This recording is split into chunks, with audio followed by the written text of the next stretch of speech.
Board of Commissioners for Tuesday, November 13th, 2018. And let us begin our meeting with a moment of silence.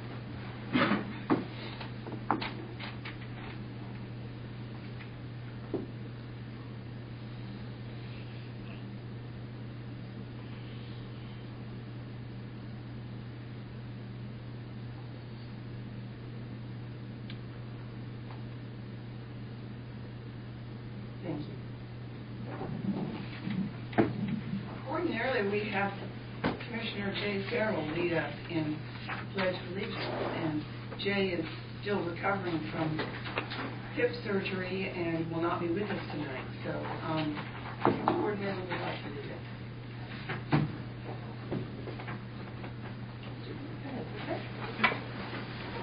Could we all stand, please? Allegiance to the flag of the United States of America and to the republic for which it stands, one nation, under God, indivisible, with liberty and justice for all. Thank you. You have our agenda before you. Are there any motions to modify the agenda, or is there a motion to approve the general agenda? Moved by Michael Fiocco. Second. Seconded by Beth Wilson Foley. Those in favor, please indicate by saying aye. Aye. Those opposed. The motion carries unanimously. Next, we have our consent agenda. There are 4 items on our consent agenda. Is there a motion to approve? Second. Moved by Beth Wilson Foley, seconded by Michael Fiocco. Those in favor, please indicate by saying aye. Aye. All those opposed. Motion carries unanimously. The next matter on the agenda is citizen matters, and we have one speaker signed up, Joseph Verdecchio. If you come to the podium. Sure. And speak to us from there. I probably don't need the microphone pretty loud. Good evening. How's everybody doing? Good. My name is Joe Verdecchio. My wife and I live at 280 West Salisbury Street. We purchased a home in April of this past year. We've experienced some pretty difficult times at the home. We've only been there since April, like I said. Prior to that, we lived in Cary. Before that, we came from Texas, where I served in the military and got out. We bought the house from a gentleman who was a general contractor. He had gutted the house from the Powells when they originally owned the house and rebuilt it back up. Many of you may have seen it as you were driving down the street. Beautiful home. For my wife and I, it was an opportunity for us and our 4 kids to get out of the city life and get to the country and have a nice piece of property close to town where we could enjoy Pittsboro, a city where we always wanted to live. Well, we were told at the time, and again, this is a separate civil matter that we'll be handling through litigation, that the house had not previously flooded at all, even though it was on a floodplain, that the water would rise out of the banks but would not creep toward the house. So we bought it under that premise. Did a VA loan, moved into the house, and the first heavy rain that we had in August, I had 4 feet of water in my basement. So if you can imagine that creek, it had to rise over 12 feet to put 4 feet of water into my driveway, my garage, my carriage room downstairs, my hot water heater, where all my major systems are. And as you look at the creek, now there's things on that I am culpable for and own as a homeowner, and there's things that I feel like should be done from the city. And having been a federal servant in the past, I think that the role of government is to serve citizens, which is why I chose to serve in the military, and that's what I'm asking for tonight is some help, because we've now flooded 4 times. With the most recent flood during the hurricane costing me over $50,000 to my home and property damage, and $25,000 in loss to my personal items.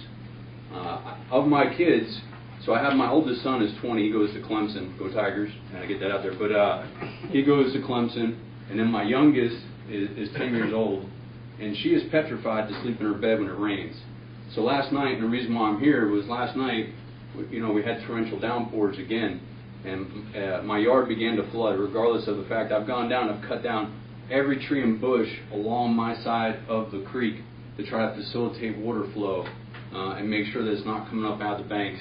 But the water was so loud last night that my little girl cried in bed all night asking if we were going to flood and she was going to have to evacuate the house. That's a really difficult thing to deal with as a parent, right? And that's not your problem. But what I'm asking for help with is we had a hydro engineer come out and assess what was going on the property. And they pointed out a couple things that can be helped. They said, first off, upstream they feel like there's some blockages causing water to back up, and when it finally lets loose, it comes down and floods onto my property. They said also the original drainage plan of the town has changed drastically as more negative space, meaning more concrete, more buildings, hardscape, things of that nature have taken away the water's ability to drain, so we collect more water throughout the town that runs down that street. I live in a bowl, okay, and there's a drain, a city drain that drains from the front of my property right into my yard as well that feeds into the creek. That doesn't cause the flooding. I mean, I have videos if you all would like to see some videos and see the extent. The water was up to here on me within probably a matter of less than an hour in the bottom of my home. So it rises very quickly, and that's not alone what's causing it. But there also is on the other side of the culvert. So where I live, you got the creek. There's a culvert that goes under the street. It's a 2-lane culvert, so it has enough volume there. But it's on this side, it's this wide. On my side, as soon as it gets to their side, it narrows, creates a bottleneck. So that water just continuously backs up into my yard, and then eventually it just creeps up onto the driveway. It's knocked down fences. It's taken down trees. It's caused a lot of havoc for us personally as a family. So that's what I'm here to ask for tonight is some assistance from the town or direction, knowing that stormwater is part of what the town should be able to assist me with. I've already been to the county. The county has directed me back to the town, but the county said absolutely it's something that we should be able to be helped with addressing. Thank you so much. I think that you'll find that we have some suggestions and that we'll be talking with you shortly. I spoke with Mr. Griesbeck, the town manager, just this evening, and I think we're going to have some strategies for you. And this is our town engineer, Elizabeth Goodson, who I don't know if she has been to your property, but we're gonna get us all together and Awesome. get on the right track. That would be great.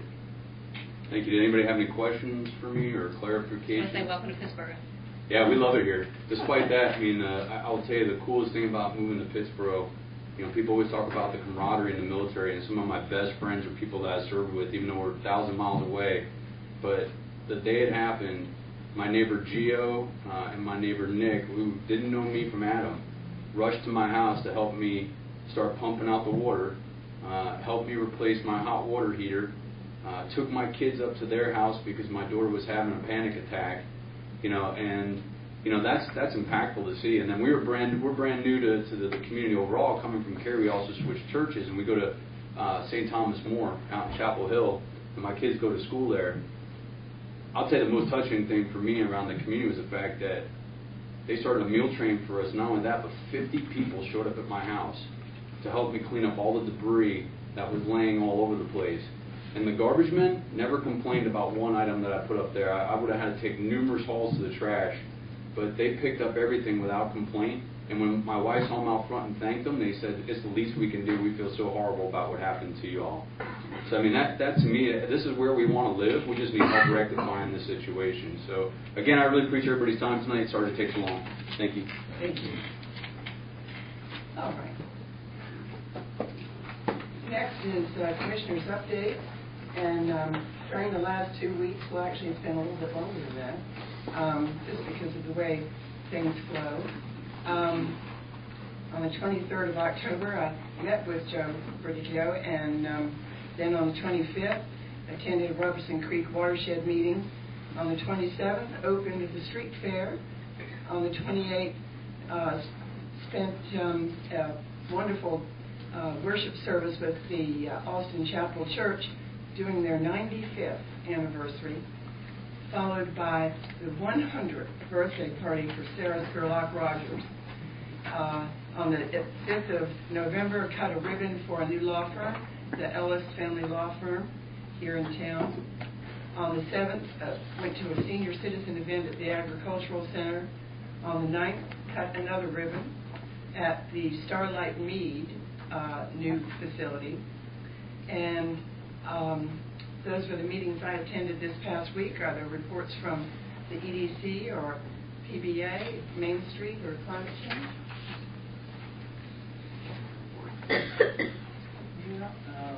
Unfortunately, the notes that I made for myself cannot be located. However, I know the handrails are up some, yes, they are. They're not quite finished. on the east side. They are. That's great. And two of them have an artistic flair to them, which is not complete in and of itself yet. So there's more to come. But those two were mock-ups, and we've got two out there. So the others are pretty plain. But the promise was to have them up by the tree lighting, which is this weekend. And well, we've done that. At some point in the future, in the next month or two, during the cover of night, they'll be removed, painted, dressed up, put back, hopefully by the next morning. So I've heard. Yeah. So I don't know that that'll actually happen, but yes, they are up. So the tree lighting is Sunday from 3 till 6, and there is another event, I think on the 25th, which is Shop Local, and you get free gift wrapping downtown. So please, everyone, attend that. And then my understanding is the percentage of proceeds that day goes to a choice of nonprofits. Yep. Had a good EDC meeting this morning and heard a lot of exciting things about broadband possibilities in the county. And so there's more information to come there, but the county and the school system are working real hard trying to get broadband throughout the county. It's an important, critical feature to modern education, and we're lacking it in some areas. I attended the Chatham Arts Council annual fundraiser with Tommy Edwards and his band, and it was a full house. The proceeds from that concert will go toward paying for programs in our local schools. So the Arts Council, that's one of the main focuses, is bringing artists in residence and performances into all the schools in Chatham County. So it was great to see such a turnout. I want to mention one thing, too. This is not something I attended, but something I learned today, that we have a resident of Pittsburgh. His name is Joseph Chaw, and he has been awarded the Legion of Honor Medal, which is France's highest honor. He fought in World War II, and he will receive his award on November 28th. So it's very nice that we have out of France, I guess the President of France gets to pick who gets this award, and it's very nice that Mr. Shaw received that award.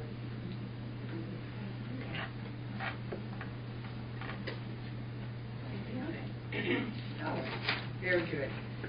On to new business then. Elizabeth Goodson will present on the Fitzroy Elementary School bridge/street repair.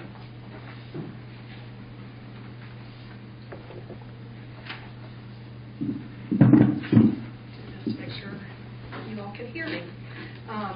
So as you all are aware, back when Hurricane Florence came through this area, the Pittsburgh Elementary School road was overtopped with rainwater and caused the road to buckle and that road to become impassable.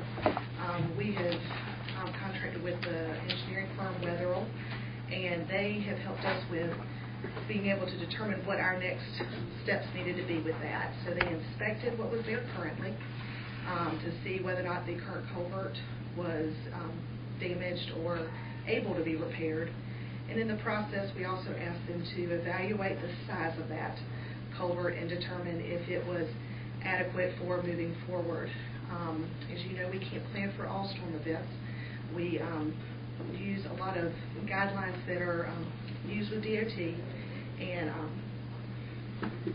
so they typically will design culvert crossings like this to meet a 25-year storm event. This road and the culvert that is there is closer to a 2-year event is what will pass through it. So we're at a point of making a decision of do we want to repair the road back to pre-storm conditions, which would mean that it's limited in how much water can pass through it and likely will overtop again? Or do we want to take this opportunity to upgrade this facility to be closer in line with standard practices in this area and DOT requirements of the 25-year event? A couple of things to keep in mind.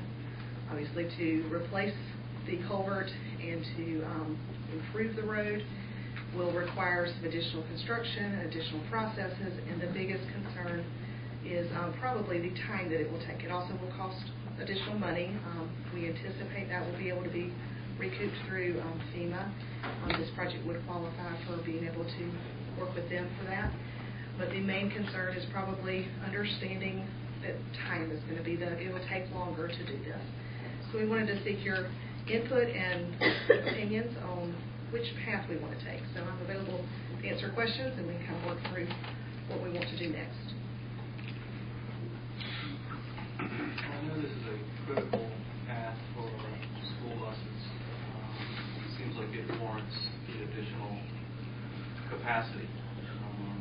I know they're in a lot of trouble right now working around this issue. Elizabeth, are you saying that increasing the size of the pipe is still reimbursable from FEMA?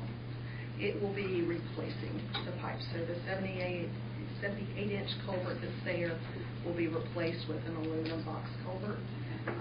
And yes, that is something that, from everything we're gathering at this point, appears to be a reimbursable cost.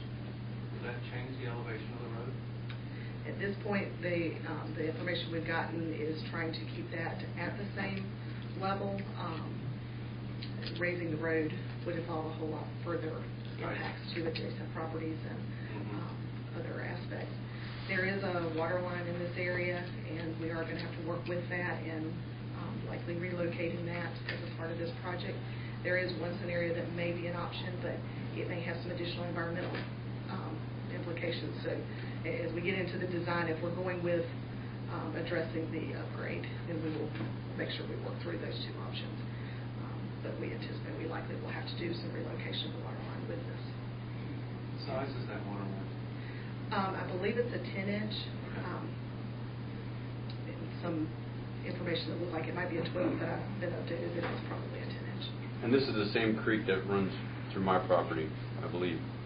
This is the creek that's fed from upstream. I was going to address that. That is the bottom of Hill Creek, is it not? It's a tributary to Robeson Creek, and I'm still learning all of the things that tie together. Yeah. It is got a pretty large drainage area that goes to it. Yeah, I was interested in your memo that said approximately 1.7 square miles drains into this pipe, and so I think it would absolutely address the ridiculous problem ultimately. So I'm certainly thinking that the opportunity to upgrade the pipe is where we need to be. I agree. Absolutely. Because if it happened again, that would take more time. We would have to do it at that point. I think we've gotten very rough estimates on timeline. I think to anticipate 4 to 6 months is reasonable. We will do everything in our power to keep this as a priority if this is the path we choose, and to see if we can get it done quicker, because we know the importance of getting that road open. But if it's the board's pleasure, I will move forward with us getting things going with design and a contract project to replace the line or replace the pipe and get it upgraded. Is there any other? Is it necessary that the road, as the culvert is widened or the volume capacity is increased, whether that's height or width or both, is it necessary that the road itself be widened? Not necessarily.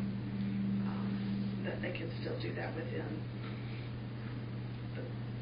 the direction the road is going is opposite of the width of the pipe. So the way the stream channels run underneath it. So I don't know that it would necessarily have to widen the road. Whatever road crossing we need to cross there, we can maintain that.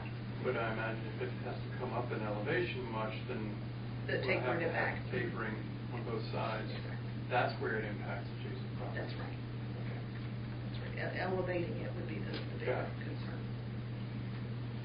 I was curious about the water line size. I think it would be an appropriate time to review the size of it so that when we replace that line, if we have a hydraulic model that tells us, the performance of this area would be best with a 12-inch line, that we could put the 12-inch line, tie it on both ends to the 10-inch, and should other projects come along, we can replace it with a 12-inch. But to do this very critical piece of work while we're doing the construction, it seems it would make sense if we looked at it, made a determination, and then acted accordingly. Definitely evaluate that. Any other questions? I don't think so. Do we need a motion? To approve the larger pipe? So moved. Second. Moved by John Bonnet, seconded by Beth Wilkie Foley. Those in favor, please indicate by saying aye. Aye. Those opposed, motion carries unanimously. And Elizabeth, maybe we can get together with Mr. Vizicchio later too. All right, next on the agenda is old business. Pittsburgh ABC Board update is the first thing on our agenda. With respect to that, we'll be hearing from Jim Knapp. Not. You know what?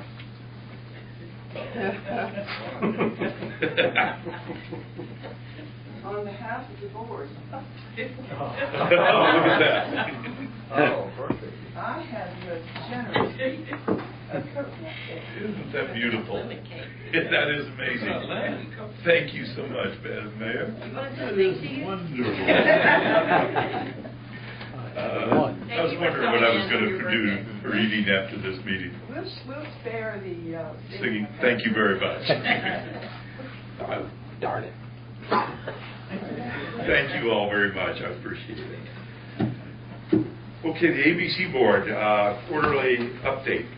We finished our first quarter, and the store's doing very well. We're up about $30,000 on total revenues, but significantly, we have doubled from last year in the first quarter our mixed beverage sales, and that's important because it gives us a good indicator of how our establishments in town that serve liquor are doing, number one, and number two, it's good for all of us because we actually make more money off of mixed beverages than we do off of the sales that we when we sell to non-customers directly. So that's all very good news. The other thing is that we're continuing to see a drop in our cost of employee health insurance since we transferred them over to the state health plan. The employees are much happier with the state health plan than they were with the old plan, and we're actually saving some money. So it really is a twofer in that respect. So that's very good. The other thing that I would alert you to is that we are nursing our heating and cooling system through the summer and now into the winter, and we're very much hoping that we are able to get through the winter intact, but we have planned for and have budgeted for its replacement should we need to do that, and so that may be coming up in the next while if things don't go exactly right for us, but we're hoping to be able to get it through till spring and then do the replacement at that stage. And in addition to that, I have for the board tonight checks in the amount of $12,254, and would be glad to present those after I take any questions or comments from the commissioners. One other point that I would make, we are still down a vacancy on the board, and I've been a little busy and remiss in recruiting myself. So if all of you have in mind someone that you think would be a great fit for that board, it would be appreciated if you'd ask them to get in touch with Alice and apply. We can use that third member. Hugh Harrington and I are doing fine, but we could use another voice, so we appreciate that. So I will present to you Mayor the checks for the first quarter. Thanks. Thank you.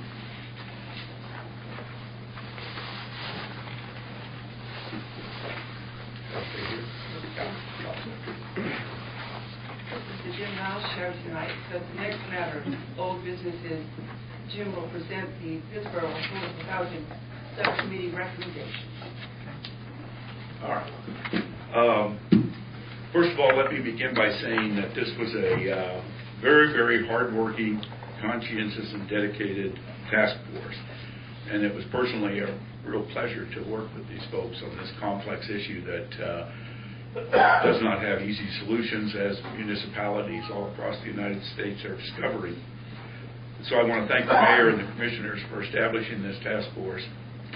I think, as I told you the last time I was here, we concluded that there was no perfect solution to the question of affordable housing, so we opted for doing the possible and then improving it over time as we gain experience.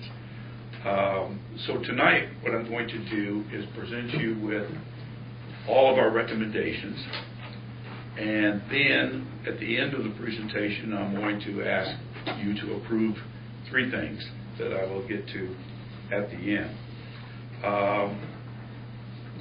I will point out that all of the recommendations they are making tonight were approved unanimously by the task force at our last meeting. And one other point that I might make at the beginning is that we believe that initially, and for the first great while, the majority of affordable housing that will be built will be apartments, because that, our research shows us, is where the greatest need is at the moment. And I also point out that there will be, in fact, some naturally occurring affordable housing in apartments that go with it the problem that there's no way to keep those affordable over time. So I'm going to talk about long-term affordability in this presentation. Let me go back here. Yeah, so our recommendations are to establish an affordable housing board, and I'll get into each of these individually, and then to establish a 501c3 nonprofit organization for affordable housing, and then to approve the incentive package in principle, subject to review of the final package, and then to begin the process of entering into a interlocal agreement with the county. And I'll be talking about each one of these. The Affordable Housing Board,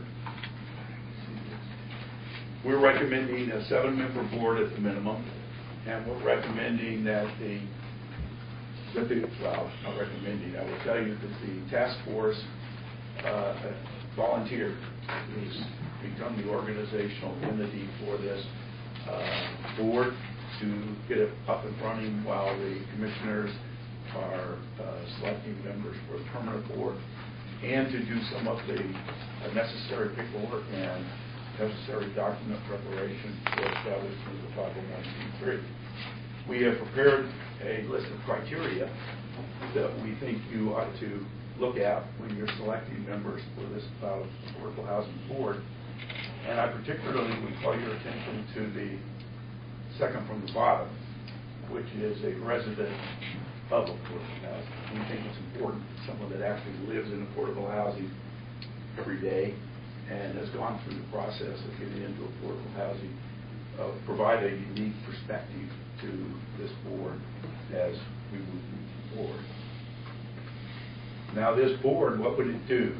Well, it'd be responsible for setting up the charter and doing all of the necessary document preparation for the 501c3. It would educate the general public and developers and builders and everyone else that has an interest in affordable housing about the issues and the policy and the procedures in Pittsburgh. It would do a yearly review of the affordable housing program in Pittsburgh, recognizing that it is very likely that as we move through time, we will find things that are working really well We may find some other things that aren't working quite so well. And so we think we have to be ready to change as change is necessary. New things come online, new programs come online. We find out what works and doesn't work. Then we would conduct, this board would conduct mandatory pre-approval meetings with developers. And at those meetings, we would introduce them to the Pittsboro Affordable Housing Strategy. We'd review the incentive package that we'll get to a little later in the presentation, and the payment in lieu options, and then we would encourage these builders and developers to get involved with affordable housing. This board would provide regular updates to the commissioners. They would provide guidance support for the 501c3 and actively support their fundraising efforts. They would meet regularly and also be available for pre-submittal meetings that I just talked about. And then assist any company or developer to actually build affordable housing in Pittsboro. And we think the motto of this board ought to be a place where we will figure it out rather than no.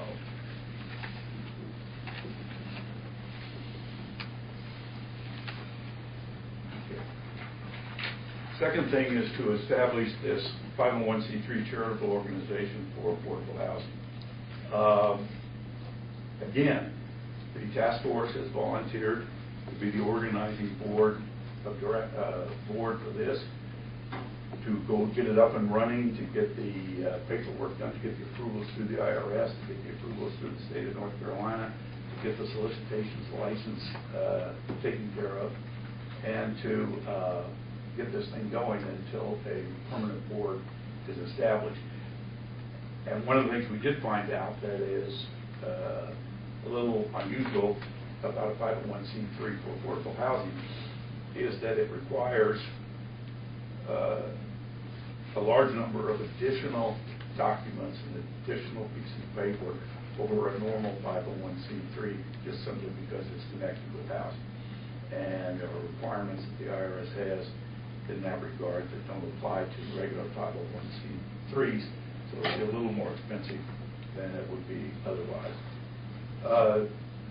This 501c3 would enter into a memorandum of understanding with the town, raise funds or equivalents in terms of land or services, manage the affordable housing strategy, and then provide the Board of Commissioners with quarterly reports. They would also manage or partner with developers to build 4% and 9% tax programs that I talked to you about the last time. Again, the 9% tax credit program has some very stringent requirements on it in terms of particularly amenities already being in place, and the fact that you can only get one per county per year, and it's very competitive. The 4% is non-competitive. It is not stringent on having amenities in place before you build. The downside is it doesn't raise as much money as the 9% does. And they also would manage the performance agreement with the developers and builders. And in that regard, the 501c3 would be sort of the watchdog on any performance agreements that we entered into with builders, and alert the town if they are not meeting their requirements under the performance agreement, and get after them to refund whatever money they might have picked up in terms of incentives. Again, we would hold fundraisers, and we really do believe that between grants, fundraising efforts, foundations, etc., that a major task would be to bring revenues for affordable housing from all of those entities. And again, we're talking about the kind of experience that a 501c3 would need: attorneys, policy analysts, housing specialists, and that sort. As far as the incentive package is concerned, what we're laying out is what that incentive package is, and we're recommending that you receive input and cost analysis from town staff as you look at this, which is why we're asking that eventually you approve this in principle, not tonight, but then take a look at the input from staff and the resulting ordinance that might be necessary. The 5 components of the city package will go through: process, density, fees, regulatory relief, and funding. And as I mentioned last time, the city package is scalable depending upon the kind of affordable housing units that you get. You can get more of an city package if you build very low income, a little less for low income, and not as much if you do workforce housing. And all plan projects using the city package would have to enter into a long-term affordability agreement for a minimum of 30 years. That gets to that long-term affordability issue where naturally occurring affordable housing, you cannot guarantee that it's going to stay affordable over time. As prices increase, it will likely change. The reverse side of that is in rental properties, you cannot require long-term affordability as a part of an approval process. We consider rent control in the state of North Carolina is illegal, so it has to be a voluntary part of the program. Again, must meet the criteria, have to enter into performance agreement with the town, and then again provide a review compliance with the terms of the performance agreement, so that if they're not meeting those terms, the town can recoup any money that was expended. The next thing is an accelerator simplified approval process. And what we're talking about here, what we heard from builders and what we heard from developers was that an accelerated process would equal money. That is, if they get through a process quicker and it takes less time, that actually will mean money to them and will help close some of that gap, particularly in those 4% programs where you need a little bit more money. Some comments on that you need to consider is that some people may look at this and go, well, wait a minute, how come just affordable housing projects are getting this accelerated treatment? We think we're proposing it because we think that is another incentive, another way for developers to want to do affordable housing. The second is density, and there we're saying 1-for-1 density, and we think that this density is very, very important.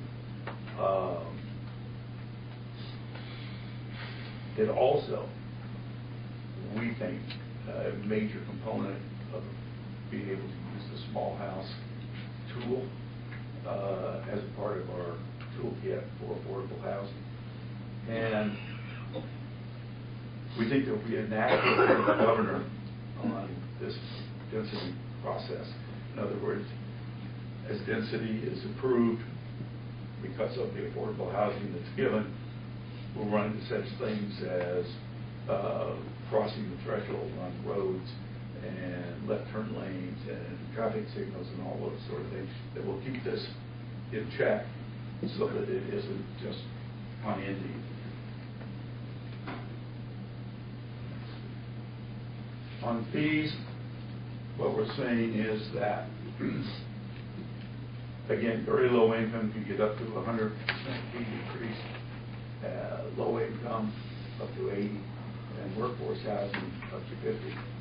And then we've listed some of the fees. And again, you would expect that you all would want staff to provide estimates on revenue loss over time. And we have an estimate of what that might look like, but I would suggest that you want to get staff input as to the actual impact of that. And then finally, regulatory flexibility. And Commissioner Foley, last time I was here, we raised the issue of not wanting these to be different.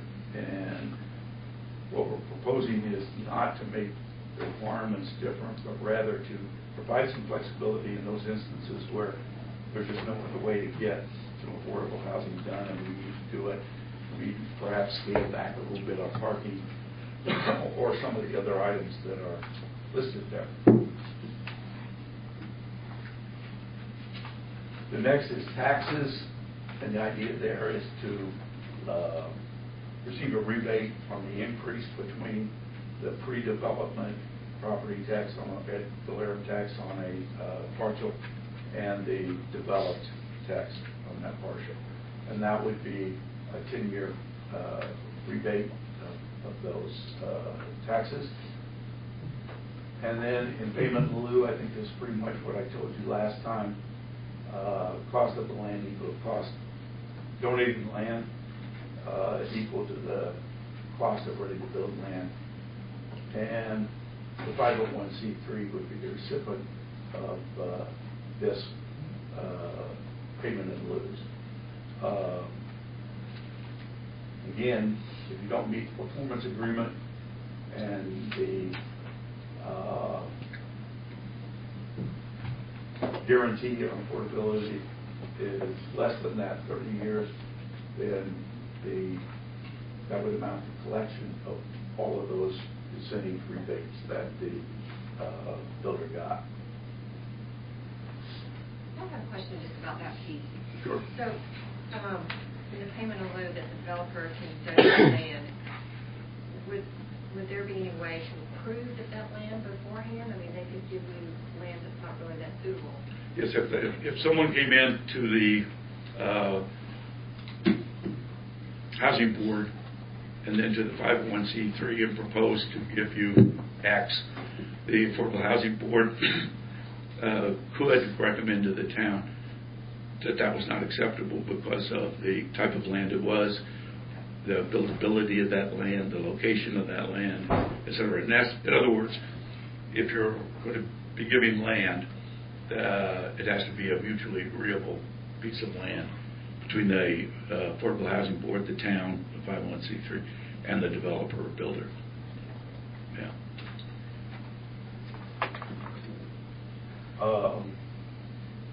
Again, anybody that wanted to develop, to provide land, cash, or equivalent to the Affordable Housing 501c3 in amounts to be determined would receive a density incentive for a project. So someone could come in and say, look, I'm building a little development here of 90 units, but I can't get affordable housing into here, but what I can do is give you X amount of dollars and negotiate out those extra amount of dollars, and then might recommend to the town that that be a payment in lieu, and if that were approved, then the developer would receive the density bonus on the project that they were proposing. And the whole idea behind this incentive program is we decided that there were two routes to take. One was a stick approach, trying to make people do things, and we looked at the law, and then we looked at the jurisdictions around us and in other states, and concluded that those policies and procedures look good on paper, but didn't end up with very many units being built. And so we decided to opt for more of a carrot approach, that is to try to define a package that would be attractive to the developer and to the builders, where they would want to participate voluntarily in this affordable housing process. And again, we think that's the right way to go, and certainly at the end of the first year, if we go that way, we'll discover whether or not we were accurate in that assumption, but we think we are from everything that we've seen. In terms of funding, we're recommending 2% of the town budget go to affordable housing, and then anything beyond the current budget of $4 million, that 5% of that would go on. So in other words, if the town budget doubled, the additional $4 million, we're recommending 5% of that go to affordable housing. And we're recommending that the ABC monies go to affordable housing, and I've heard a couple of comments, at least, that perhaps only part of that should go to affordable housing. I would just comment on that affordable housing is not an inexpensive process. It requires money. What we're saying here is that takes the task force really likes the idea of a hotel, motel, and meal 1% tax. However, we recognize that that would require a special piece of legislation in the North Carolina legislature, because currently funds from that source of tax are restricted to be used for the promotion of tourism. And that might be doable, as I believe Dora was successful in that regard. But we might also look at other equally valid kind of opportunities, such as a bond issue or sales tax change or something of that matter. It's a way to get sustainable funding into the affordable housing program that can be counted on from year to year to year to year going forward.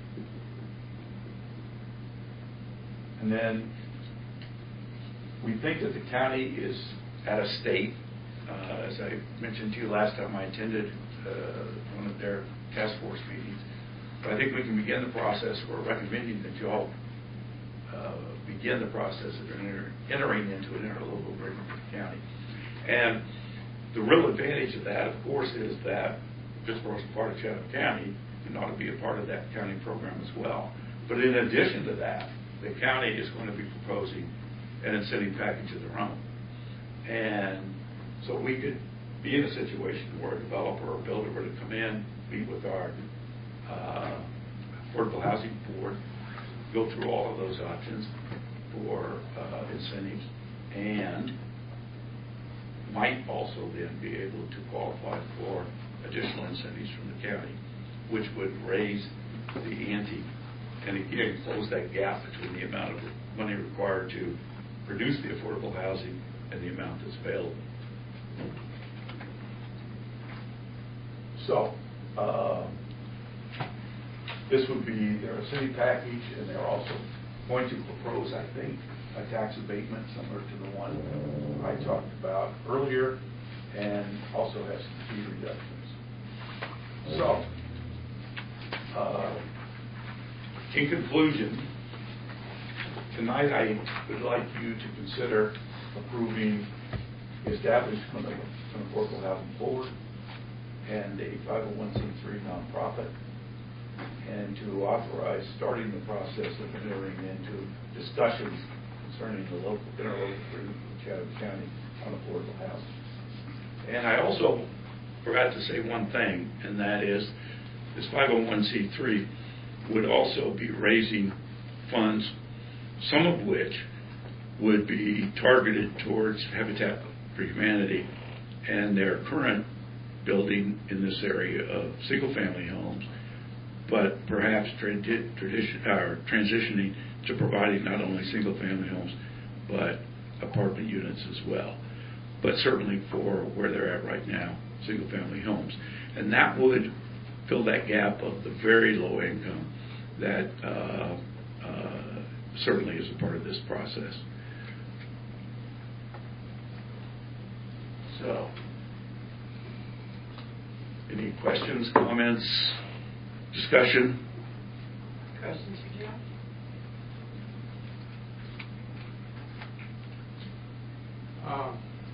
Yeah, several. Okay. I hadn't written them down as you were speaking, but has the committee sketched out the ideas for how these revenues would be spent? Yeah, we provided the framework. So our task, as we understood it, was to provide a framework. And what I should have mentioned at the very beginning is we think we've done the framework, but now the really hard work needs to be done in putting this into regulation and ordinance and making it actually work. But the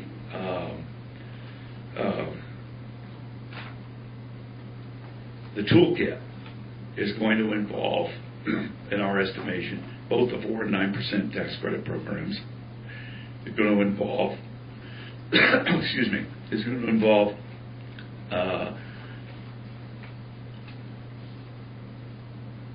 providing land, entering into agreements with developers and builders to make these funds available.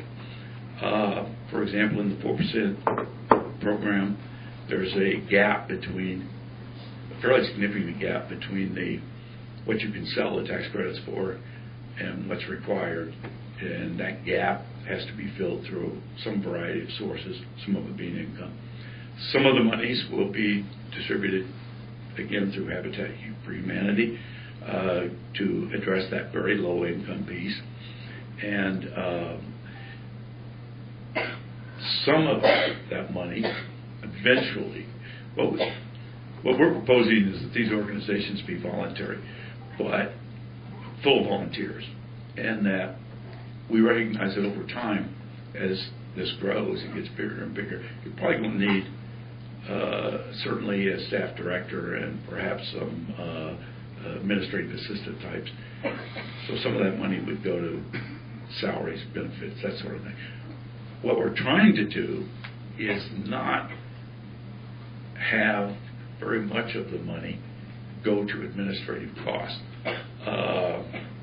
There's a jurisdiction not too far from us that is spending so much money on administration that they could actually build 2 or 3 150-unit apartment buildings.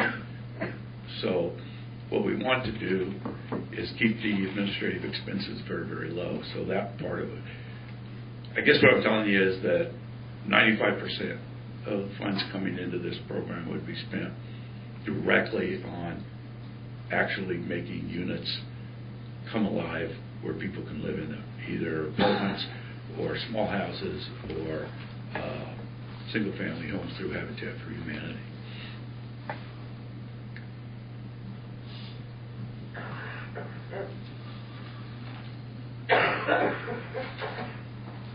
The performance agreement, which I assume would be the voluntary measure by which developers would engage with the affordable housing project or the idea of affordable housing. Right. Is that precedented? Have these performance agreements been used elsewhere? They have, and they work.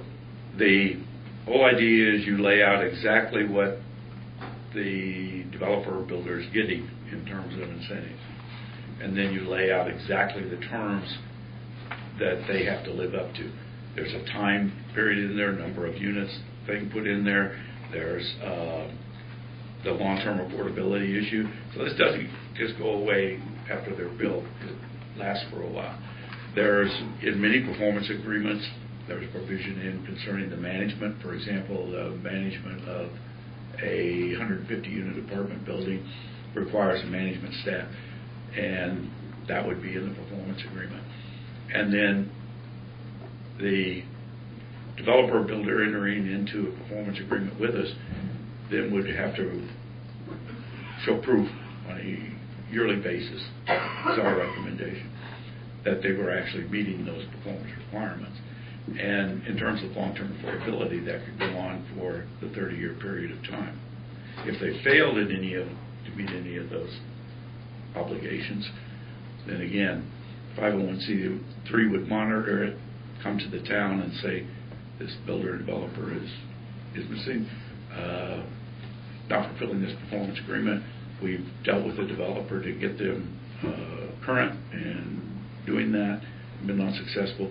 It's time to go get the value of whatever it was that the town provided in exchange for the affordable housing. Do we know if there's been any success in that kind of? Yeah, I'm not sure in North Carolina. I did read a couple of places where where they were very successful in getting it back.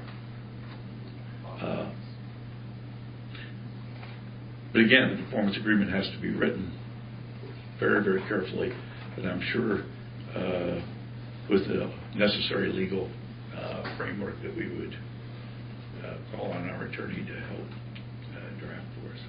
So those performance agreements would apply to affordable housing that was both available for purchase and for rent? Yes.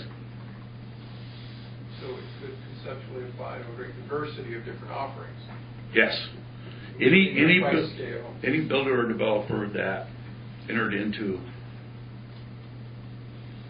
an agreement where they were taking advantage of any of the incentives that are in that incentive package would have to put together a performance agreement, regardless of the type they were building, whether they were building single-family, small home, apartment, or for that matter, rehabbing an existing building and making it livable again.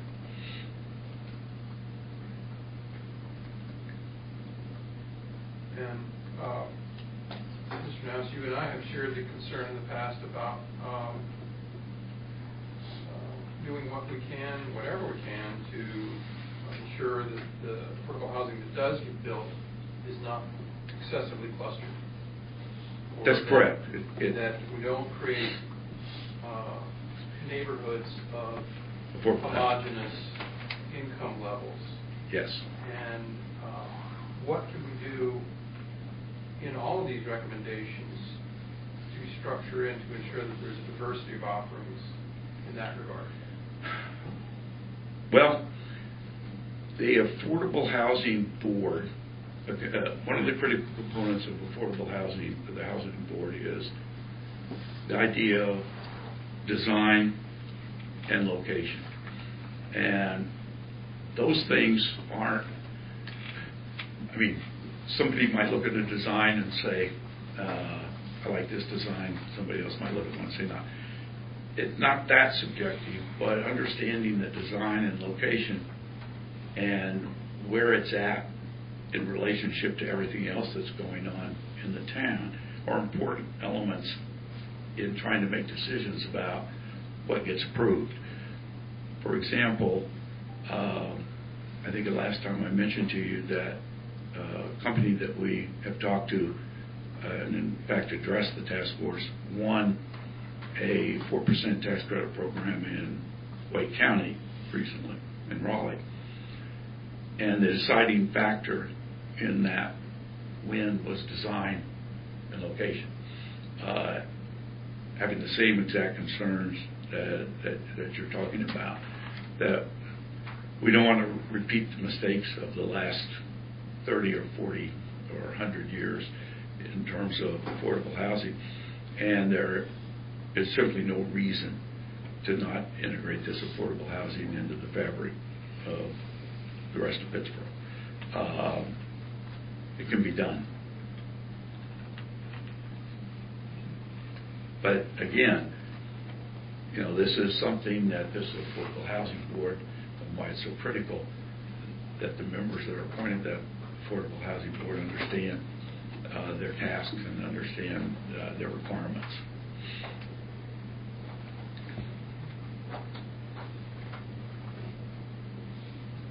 Further questions?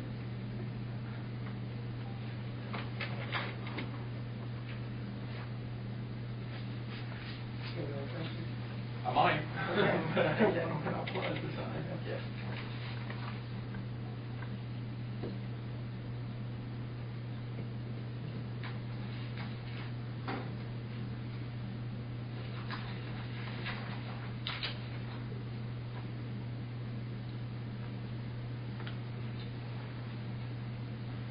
I'm fairly familiar with this concept, but one thing I would offer, maybe even go so far as to recommend, and my fellow task force members will probably cringe at this, but I know how busy staff is.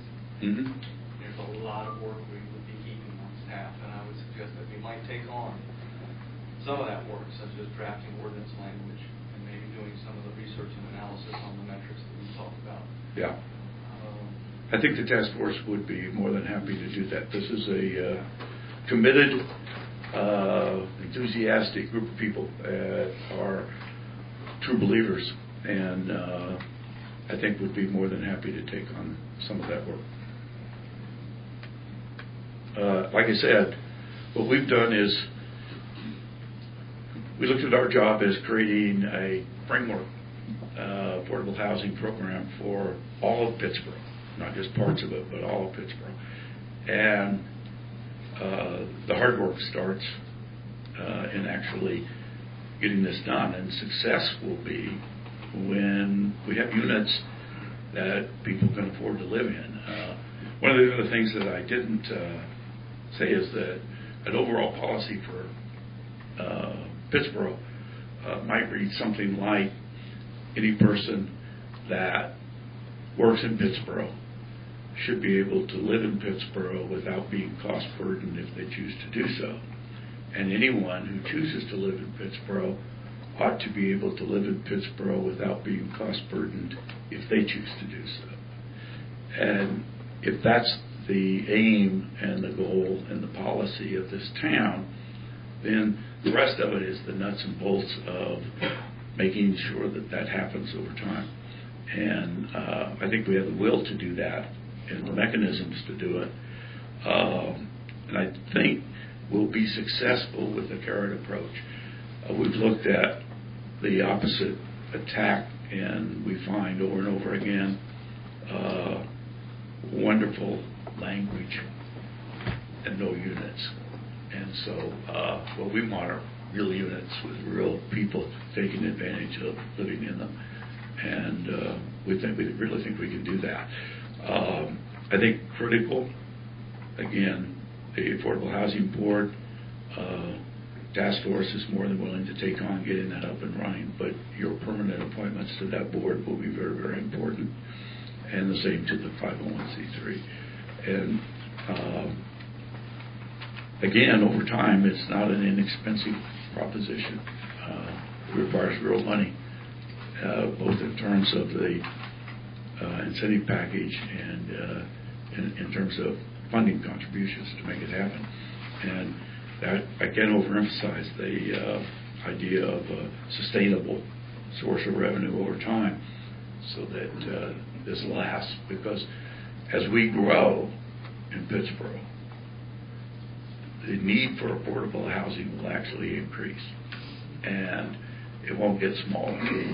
And that's because the stuff that's being built will require employees that are, many of which are not going to be able to afford to live here if we don't do some things. So it's not going to get any better. The demand's going to get worse as we go forward. But I think this board's commitment to affordable housing was expressed in making it a priority at your retreat and appointment of this task force, and your interest in it is as a good omen going forward of making things happen. And I'd surely love to have 150 units up within a year or 18 months max. As a member of the task force, I don't have a problem with continuing to work on it in reference to that. I know staff would be overwhelmed with all what we're asking, so I don't have a problem with continuing to work on it, because this was not a minor undertaking, it was a major undertaking. We are still, it's a work in progress. Yes. We work with the county, because we have someone on the county who's here tonight also. Yes. So we work with her. She's great. Stephanie Watkins Cruz, the policy analyst for the county, Exactly. and has been an essential part of our task force.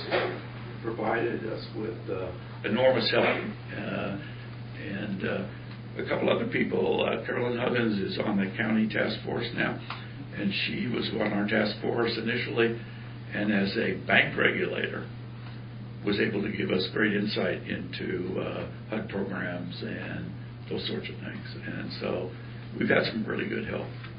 I'm really impressed with what you all have put together in a short amount of time. This is really amazing. I think this is going to inspire some other communities. We hope so. We think the key is to be flexible enough as a board and as Affordable Housing Group to keep track of what we're doing, decide, what works, what doesn't work, making adjustments. Because the end result that we're looking for is people that need places to live can find them. They're decent, clean, good-looking, good places to live. And so if we're successful in that, as long as the mechanism's legal, we want to do it. It's not so much, we're not invested as a task force that every sentence and every dot has to be. We want units built, and so we think this is a good framework to make that happen. I really appreciate all the effort as well, and appreciate what you just said, especially that we want to be attractive and livable. And, yes. To that end, I hope that we are very careful with I forget what they're called, but the incentives and the streamlined approval process to make sure that we're not losing those features like parks, proximity to parks, or I don't even want to go into the weeds, but I hope that we scrutinize that very carefully to make sure that we're not losing the desirability and attractiveness.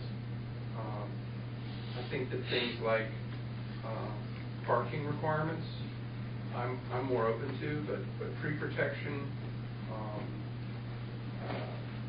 proximity to transportation, landscaping.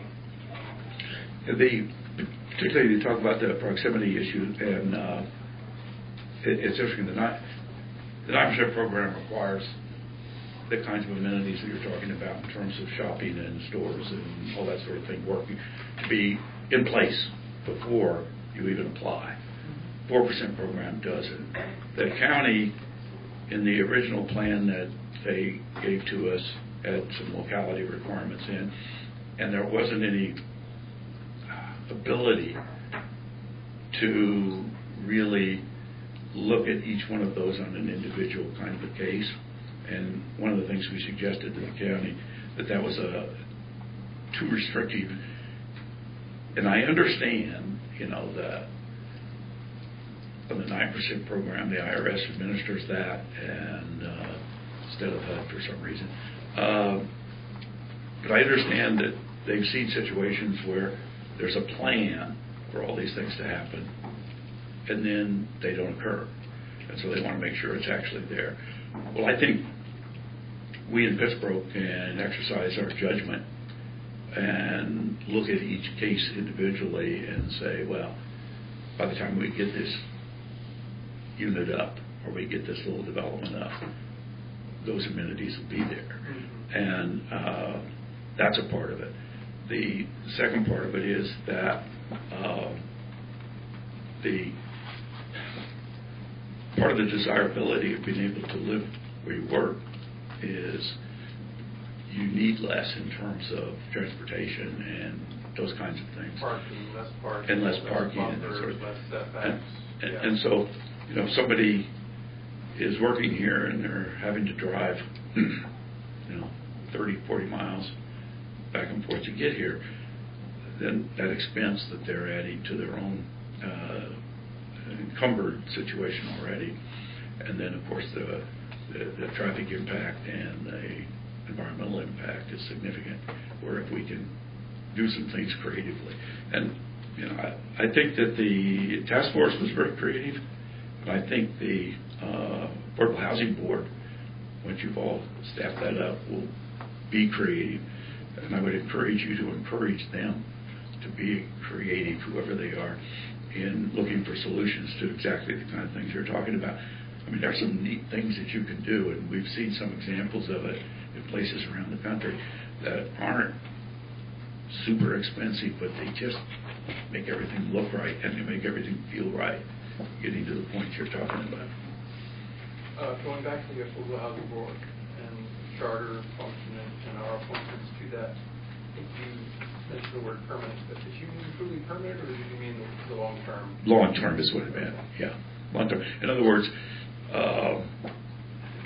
what we're saying is that the Affordable Housing Task Force said, okay, unlimited. We'll take on this to get it going, and then you guys will appoint members and we'll receive the task force into the background as these people come on board.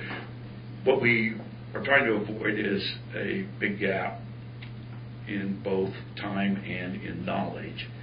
And we think the task force can impart to this board some of the things we've learned, some of the things, research we've done, that sort of thing. So they're kind of up and running by the time you appoint them. And that's the reason for that. I like that. Going back, if we may, to the revenues, I was just a little bit confused about the first bullet point. And I want to step back and say two things here, Mr. Nafsa. I appreciate the wisdom and the courage of the Affordable Housing Task Force in putting these things forward, because the things that I hear from people who are actually in the business of providing affordable housing is that it really is very critical for us to look to the future and have that stable source of revenue to support it. And we need to show that we have skin in the game as a town and as a community. The other thing that I'll mention before I hit my question is that I really wish that Commissioner Farrell were with us this evening, because I think I'd especially like to hear his thoughts on the questions he read. That aside, the bullet point on the percentage of town budget. Right. Help me understand, does that mean that you're thinking 2% would be like right now, and as soon as our net budget, the town's net budget exceeds $4 million, that's when we would elevate to 5%? Of the amount above that. Oh, of the amount above that. Yeah. And so in other words, you'd have 2% of $4 million as a base. And then as let's say the budget doubled to $8 million. It would be 5% of that additional $4 million going forward. So the 2% of the existing budget would always be there. And then as the budget grew over time, then we're saying 5% of what's additional above that 4. With the idea being that as Pittsburgh grows, the tax revenues will grow. Also demand for services, obviously, but still, and so that's how it's structured. Yeah. So it wouldn't be 5% of the whole $8 million. It'd be 2% of the first 4, and then 5% of what's above it.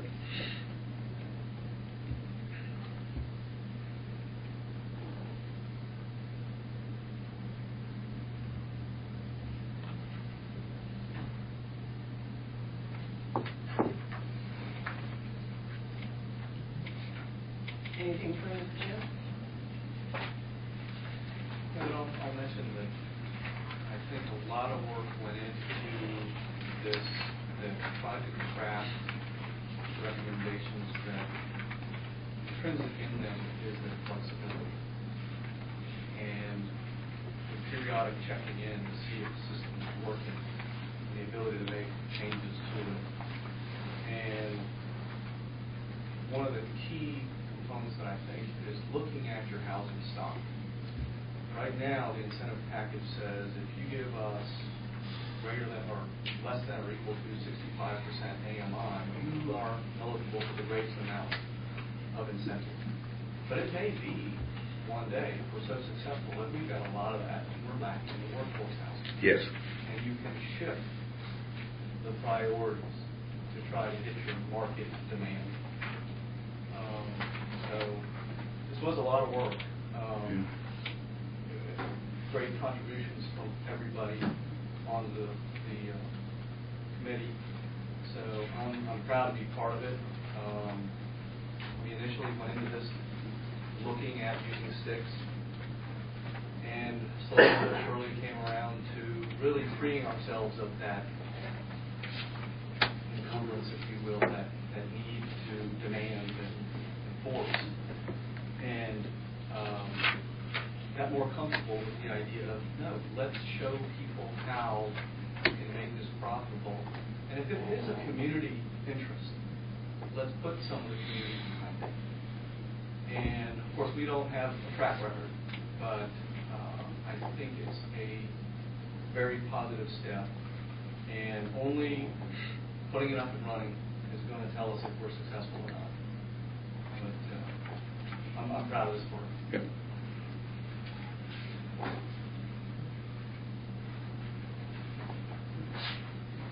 So is the board ready to make that kind of commitment? the ask? Yeah, again, to talk about this, what I'm asking is that you say, okay, y'all can get started on setting up an affordable housing board and doing the necessary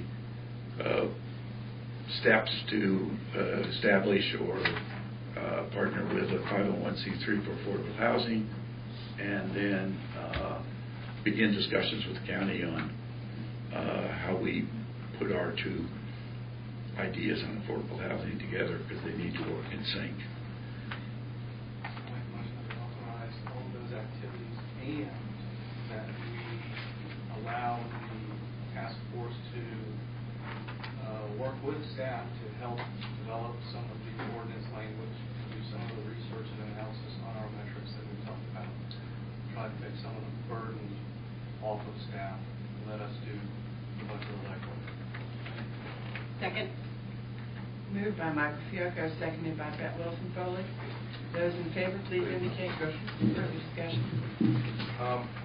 My only question is, how do we think our absent commissioner would feel? In many important decisions in the past, we've given deference to those who were not able to be here. Many issues much less important than this. I will just comment that I had a telephone call from Commissioner Farrell today, and he expressed to me three concerns. One being whether we ought to devote 100% of the ABC revenues to the cause, or whether it ought to be a percentage of that. Secondly, whether or not it was a good idea to provide accelerated approval process for those developers and builders who were going to build affordable housing, whether that was a good idea. And secondly, whether the hotel, motel, and meal tax was a good idea, and whether there wasn't a different alternative that might be addressed. And I asked him if he had any other concerns, and he said no, those were his three concerns, and thanked me very much for the work of the Affordable Housing Task Force. And I think those are some of the details that we would work through. So I think he'll have plenty of opportunity for his opinion and judgment. Right. yes, I asked.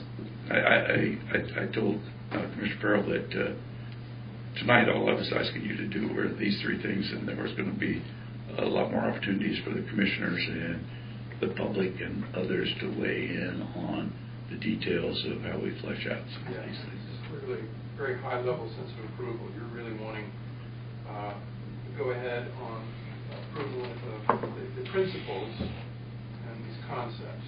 I really appreciate that. Yeah, not the actual details. All right. Can I ask the board, is this, and I apologize if you've answered this already, but this isn't necessarily making any statement of a financial commitment? As it's No. Presented? Thanks. All right. You've heard the motion, which is to approve these three things, with the added thought that the task force work with staff to develop ordinance language until such time as that could be implemented. Yes. All right. Those in favor, please indicate by saying aye. Aye. Those opposed? Motion carries unanimously. Thank you all very much for your support and for your commitment to affordable housing. Thank you very much. Happy birthday, don't forget your cake. I was hoping you'd just leave it up. All right.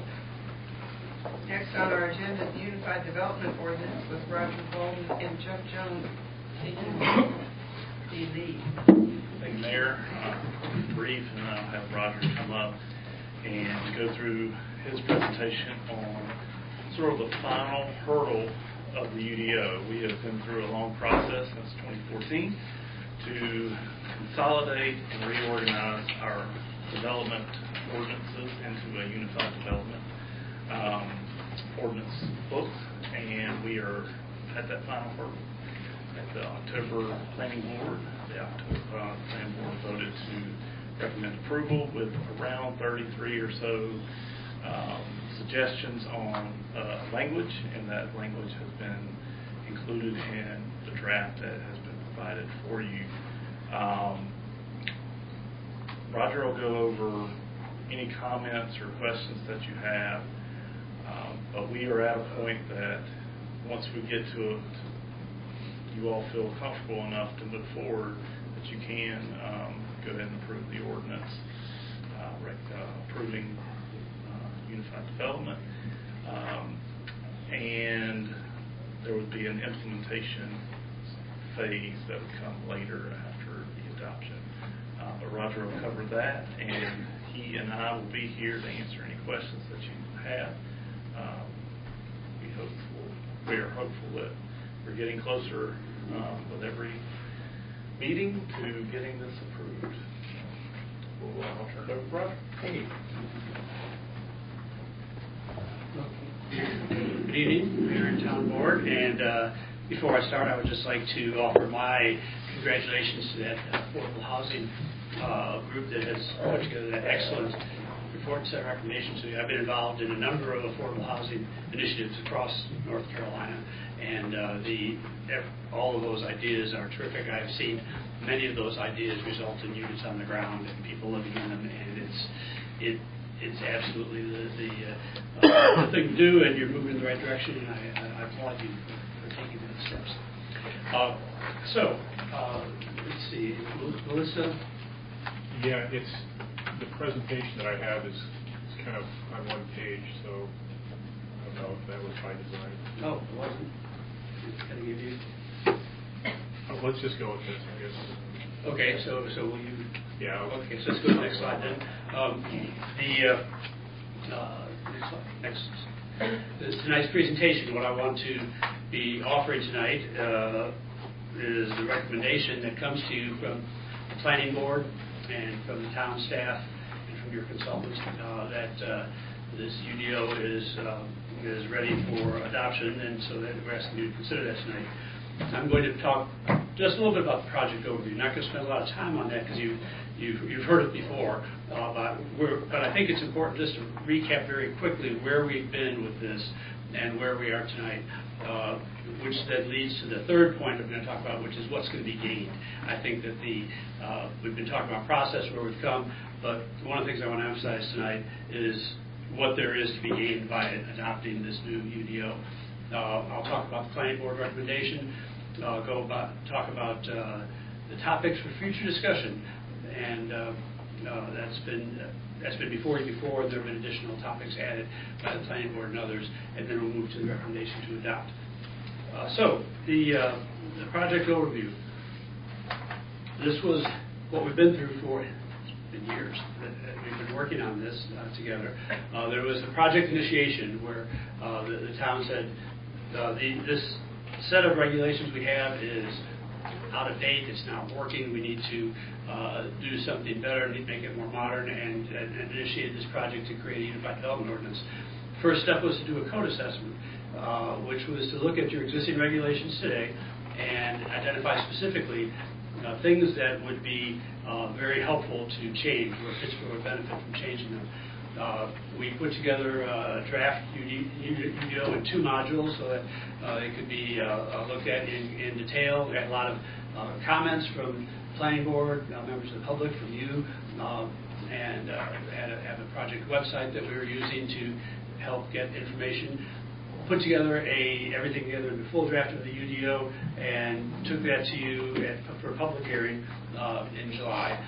And then after the public hearing, you forwarded it to the Planning Board. The Planning Board took several meetings, and they're talking about it, making some suggestions and adjustments, and finally with the recommendation for town board approval, and created this final draft that incorporates the Planning Board's recommendations. Back just very briefly on that code assessment, which was right at the beginning of the project. And again, I think it's helpful to be reminded about why we're doing this and where we've come and what we've done. The code assessment of your existing regulations talked about the need to improve the user friendliness, procedural efficiency, to do some things to help preserve downtown character, preservation of Pittsboro's character was just a dominant theme throughout these several years of working on this ordinance. Modernize the zoning districts, bring them up to date, and modernize the standards. Promote conservation of natural resources, and then this last one, improve the quality of development through design and configuration and the amenities. So those were the things that the code assessment said we needed to work on. So, Mr. Manager, go to the next slide. That led to the approach to doing the UDO, which was that the general approach was that although there are a lot of things that weren't working well in your current regulations, we don't want to throw out the baby with the bathwater. We want to keep what's working well, and so went through, identified the things that are working well, but then where we need to adjust. A lot of focus throughout this process on design, buildings, buffers, landscaping, tree protection. A lot of attention on the uses that can be made of property, and in which zoning districts and how that might be and how it might be designed. You've heard me talk before about one of the things I think is one of the most critical changes in this UDO is the definition of development, and it's right there at the beginning of the UDO, and I think that alone would have a lot of value for Pittsboro, because it will prevent somebody from clearing the site just saying because I want to. It identifies things that have to be looked at through the lens of a development ordinance. So that's very, very important. And then we talked about a focus on procedures, the wanting to inject more flexibility, have you put you in a position to delegate some of your approval authority to staff or the planning board or somebody else, keeping the most important things for yourself, and to make processes consistent with each other, same definition, same ways of approaching an approval process, and more predictable. So that was those were the things that we were going to try and do. Just as an example of that, the issue of improving user friendliness. You had a series of ordinances that were here, there, in several places with different configurations, different terms of trying to approach the regulation of development. This consolidates everything in one place and has an enhanced organization. It's very clear and puts a lot of emphasis on definitions, what the words are, and then how the zoning districts are defined, what uses are permitted, and a lot of emphasis on site development standards. You might recall that in the draft that we have, in its presentation of zoning districts, each zoning district is double-page spread. It's got information about what that zone is, what's it intended to be, what some of the dimensional characteristics are, and we found in other communities that works really, really well. The next thing I wanted to mention was public participation. It's been critical throughout this, and it's a value that you have. We know that, and so the public information, public review, and comment opportunities for comment on these multiple drafts we've had has been a constant throughout the process. We've had forums. We've got the website that a lot of people have gone to and given us their email addresses to contact. We've been able to reach people through the project website. As work products become available, we are able to put them up on the website and people can download them. So public participation, I think, has been very successful through this, and has been very important.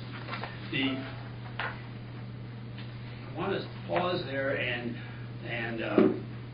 talk about something that we haven't really emphasized a lot. We've been talking about specifics and how this thing would work and what it does and what it doesn't do. But tonight we're at this point at the end, and I really want to try and hit the point hard about what Pittsboro is going to, how Pittsboro is going to benefit from this new ordinance, replacing the regulations that you currently have, which I think anybody would agree are out of date and need to be fixed. But I think that Pittsboro ought to be experiencing these benefits when it adopts a new UDO. The community objectives about town character and trees and design and the configuration of uses with each other, those community objectives that we know are important to you and have been for a long time, Tree protection, having new standards for that, having new standards for the design of commercial buildings, particularly in the downtown area, having, I really like the fourth one, about standards for neighborhood compatibility when non-residential development is occurring next to residential development, doing things to the edges to make things more compatible, incentives for green building features, and then making the process more efficient. And I think that those are all benefits that you will experience as soon as you adopt the ordinance. Let's go to the next slide. So this went to public hearing in here, and had a lot of comments from you, from citizens, from board members. That all was forwarded to the planning board. There were several, the planning board chair back here. The planning board's been great. Really worked hard on this and spent a lot of time going over the details, which is what I hope the planning board would do. As a matter of fact, last night you got another memorandum from a planning board member saying, well, there's this place here that in table 3.3.5 we should be including a reference to some other standards elsewhere in the ordinance. Yes, we should. So that's one thing I was going to suggest to you tonight. I really appreciate that kind of attention that the planning board has put into this. The planning board developed a list of additional changes. So once the public hearing and the planning board had all those comments, the planning board very carefully went over and listing, we want these changes made in this draft. And if these changes are made, then we will recommend to the town board that the board approve the UDO. Again, great attention to detail. And all of those changes have been incorporated into the draft that's in front of you tonight. At the conclusion of their deliberations, the planning board voted to recommend that the town, or that you adopt the UDO with those changes incorporated, and they have been. So let's go to the next slide. What you have, the UDO, and what we have done here is to incorporate all those changes. We've removed the footnotes that we said we're going to remove, and all the explanatory things in here, and adjusted the format so that, as I was talking about before, when you're looking at a zoning district and you open it up, you've got the double page spread for each zoning district. And that's the kind of formatting that I think is very important to help make this useful.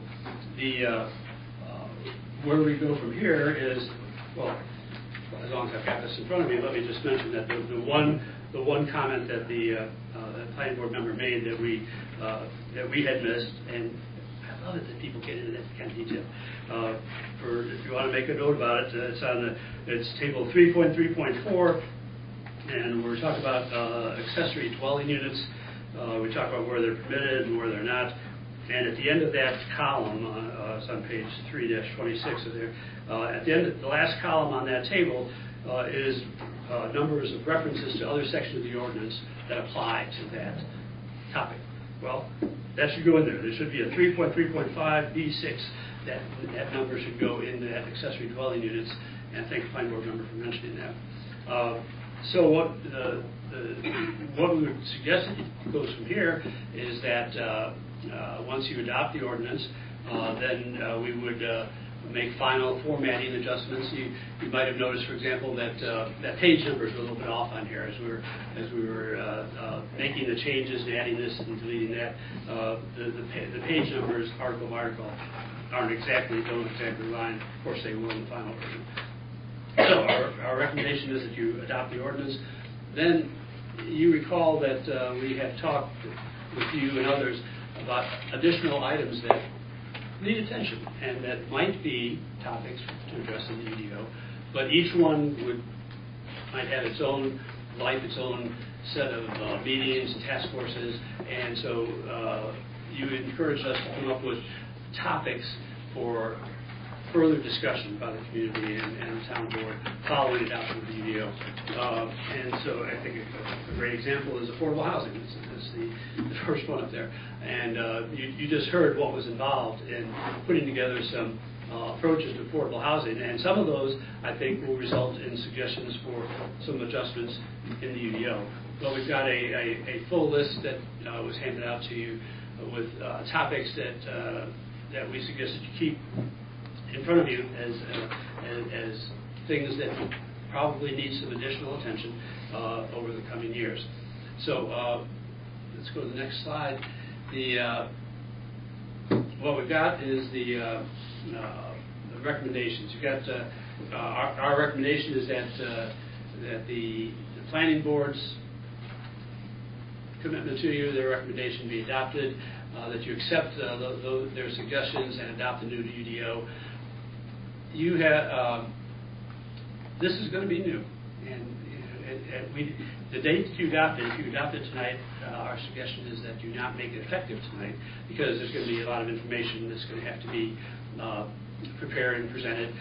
One of the things we wanted to do is to arrange for some staff training. Once you adopt the new UDO, the staff members have been familiar with your current regulations, and so we want to just spend some time to go over so that everybody who has responsibility for administering this ordinance understands what's in there and how it works. Another thing that needs to be done is to adjust your zoning map, because the zoning districts have different names. They have the boundaries haven't changed on your zoning map, but some of the names of zoning districts have changed, and some have been combined, and some have been deleted. So there is a new zoning map that will need to be adopted as part of the implementation of this plan. Another thing that we're recommending is that you instruct your staff, to monitor implementation. Once you adopt this, once it's effective, after the effective date, it's in place, people are using it. There is not a community that I've ever heard of or seen or worked with that has not found a need to make some adjustments. So somebody uses a subdivision regulation or something else in a circumstance that nobody had ever thought of. This needs to be tweaked, needs to be adjusted. So most communities that adopt a new ordinance like this set a target. I think setting a target for a year is the best idea. That you would decide that a year from now you would direct the staff to bring to you the collection of suggestions been made about how this could be improved and made more usable. Obviously, if something comes up that is urgent, you would address that right away. But I think that planning on a calibration a year after it's been adopted is a good idea. And so I guess that's getting us right to the end here. So we're here to answer questions. The other thing I want to mention, something that came up during these discussions was your framework for your Board of Adjustment. And I know that you've been struggling with that and trying to get a board appointed, and there are some responsibilities for Board of Adjustment that need to be addressed. And so I know that you're recruiting members to try and get a Board of Adjustment in place. It was suggested as we were talking about this that what some communities do is to delegate the responsibilities of a Board of Adjustment to their planning board. And so you might remember that one of the pieces that's in your packet tonight for you to think about and consider is whether or not you want to ask the planning board to assume the roles of the Board of Adjustment for those very rare circumstances where there's an appeal or something that has to go before that quasi-judicial board. So again, there are a number of communities, mostly small communities, that ask their planning board to take on the role of a Board of Adjustment. So in your packet tonight, there's one sheet of paper that put in there for your consideration. If you want to think about that at some point, it would be a fairly easy task of changing the ordinance. Just take that piece of paper that I gave you and insert it for the Board of Adjustment language that's in here now. But with that, I will stop, and we're here to answer your questions and talk about whatever you would like to talk about. Questions for Roger Wolf?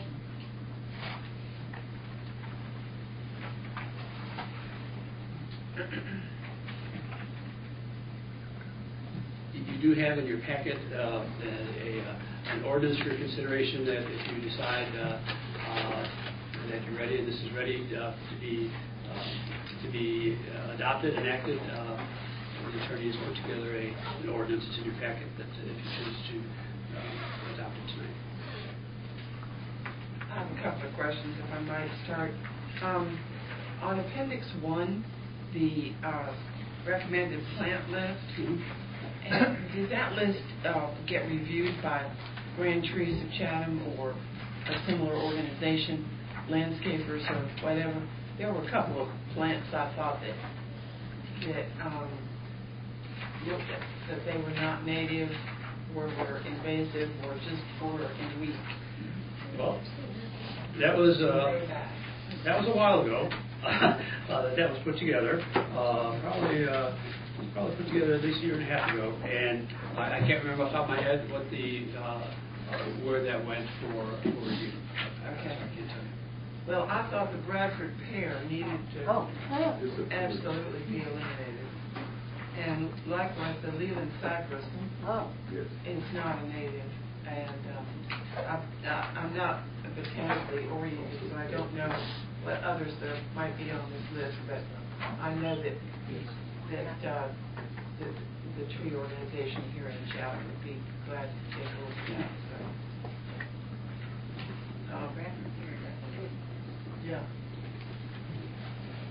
They stink too. In 8.2.4, not sure I've got it marked, but it was discussing the ability for a person to submit a plan for either amendment or subdivision approval. And I didn't see language in there that would allow an attorney or a real estate agent, or for that matter a trustee of a trust, to be able to execute. Perhaps the trustee would be included in that language. But I think it's been particularly handy in representation for attorneys to be able to handle the submission of the application. I agree. And the language talks about the owner, contract purchaser, or other person that recognized property interest in the land, or a person authorized to submit the application on behalf of the owner. So those are, that could encompass all of the kinds of people you just described. The text amendment or zoning? Yeah, for any submittal, or even a land development project. Sure, if there's somebody that has the authority, is designated by property owner. I'm just trying to figure out what the topic was and who was, because you said text and clause, I said amendment. Well, It says development applications. Okay.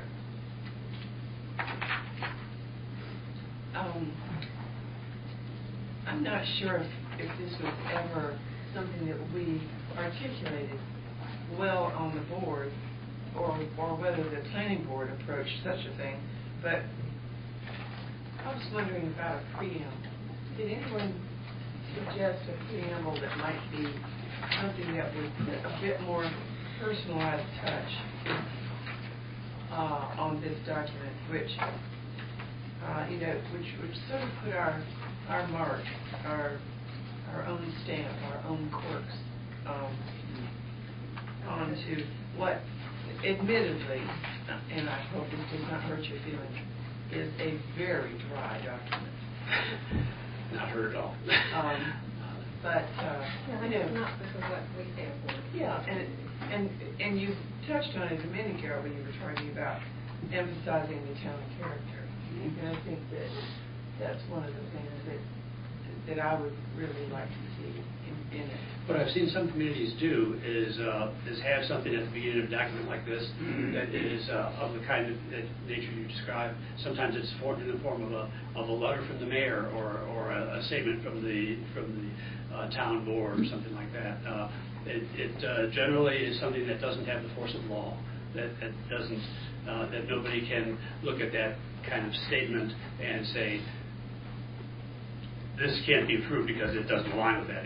What those kinds of statements are intended to do is to set the stage for what the intent is of the ordinance. So it is a nice idea, and I don't think that it is necessarily or appropriately part of a codified ordinance, but could be in front there that you can do at any time. It seems as though we've got something that strikes me as coming close to that, that's its purpose and intent, which enumerates A through Q of the goals of this document. I don't know if it's as colorful or lofty as perhaps you're thinking. I like the idea of a letter from the mayor. I said it seems friendly to me. Okay, well, it certainly, yeah, protect and preserve the rural character of the areas surrounding the town, and things like that, that I think are really a very specific part of who we are. There's no use of the word funkiness here. I can say with absolute certainty that that word's not in here. Yeah, good, sir. Thank you. Yeah, that to a certain extent does cover it.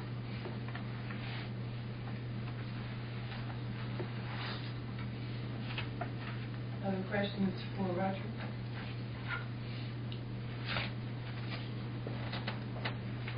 I'll just mention that I feel the need to really dig in and make sure I understand all of the changes that were made. It's been a long process. I think the document looks good. But I was able to review the package that you provided under the note, and I like, you've got all the tables, the dimensional comparison tables, which is very helpful. The other thing that I thought we would have is the zoning map. I thought that was prepared. I looked up for it online. It's in draft form. Yeah. Not quite. But it's basically taking our current zoning and replacing it with the new.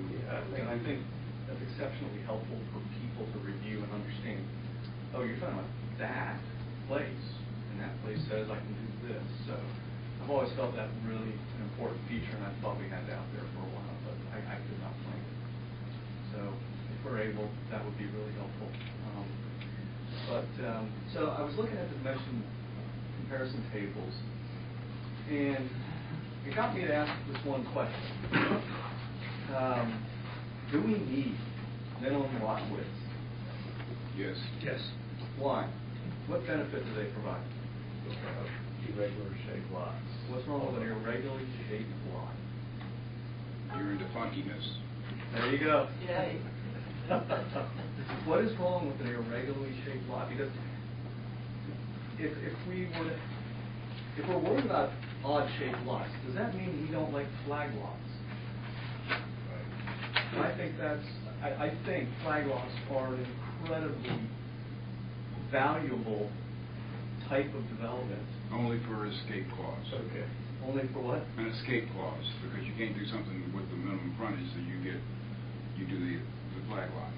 Right. Like But shape like that. yeah. And honestly, a lot of the new design thinking about coving and putting houses together where they share common open spaces, flag lots help in that regard.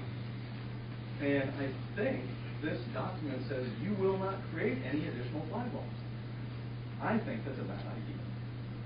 And it got me to thinking about all the other things that are associated with a lot width that is kind of an old, I think, suburban idea. Let the lot be buildable for the product that will be built on it. I think it could preclude townhouses, duplexes, those types of dense developments, pocket neighborhoods. The cottages that have been approved for Chatham Park would not, I think, meet minimum lot widths. Well, for townhouses, there's a specific provision here that says that minimum lot width doesn't apply to a townhouse lot. And there are provisions in the cottage development portion that allows the units to be clustered And in the context of, there are a couple of ways with the planned development or something else that a subdivision could be built where the units are clustered together and then there's shared open space. So that is absolutely not precluded. I would argue that that there's value in having minimum lot widths for different zoning districts because it helps to clarify and articulate the character of those districts. If you've got a zoning district where the minimum lot widths are small, it is indicative and probably predictive that that's what you're going to get in the future development that will be consistent with what's there now. And then the same thing for large lot widths in rural areas or low density, that there is value in having that predictability. The other piece that I think is I've heard mentioned in passing is the public safety aspects of providing services to dwellings and the difficulties that can be created by flag lots where it's harder to get to a unit than it is if it has frontage on the street. But obviously that's not determinative, but those are some of the reasons why I think that lot widths are appropriate. Yeah, I think the building code, obviously, we can't zone that out.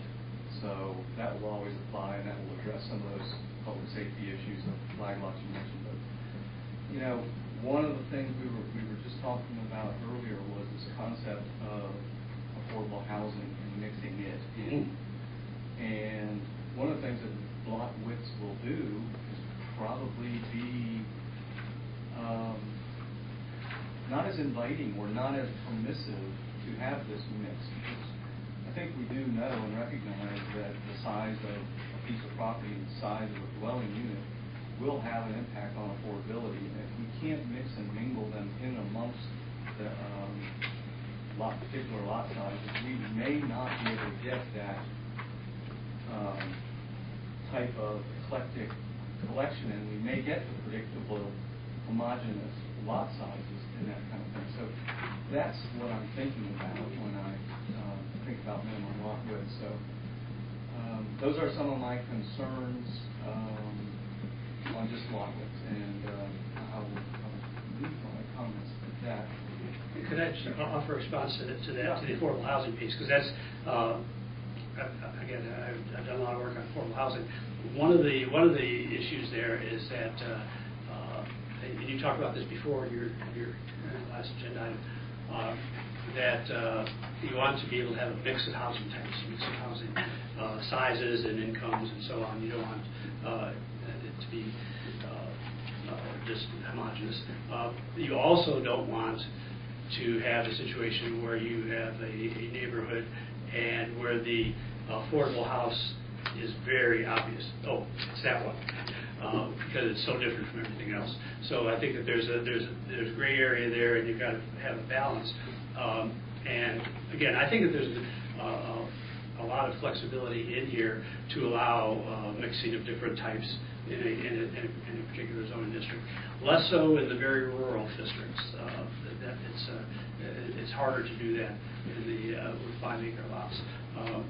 But other than that, I think that there is flexibility too. I think I did find some of the flexibility you're talking about. I think it's in footnotes to lot width. There were several that were highlighted in yellow. It seems to say, it confused me. It says something to the effect that it applies to the original parcel, but then if you subdivide that parcel, then the lot width goes away. Well, not exactly. Actually, that was that item came again from a planning board member who said that a 50-foot minimum lot width in a multifamily district or places where attached housing is permitted would preclude townhouse, and that's not the intent. So we added that language that's in yellow to clarify that that's not the intent, that the minimum lot width that is stated applies to the development, not to the individual units, the individual townhouse units, for example. Yeah, that's what confuses me. I don't understand the difference. Well, you couldn't, if there were 50-foot minimum lot width, or 100-foot minimum lot width, then, and you applied that to the individual townhouse units, that wouldn't work. I agree.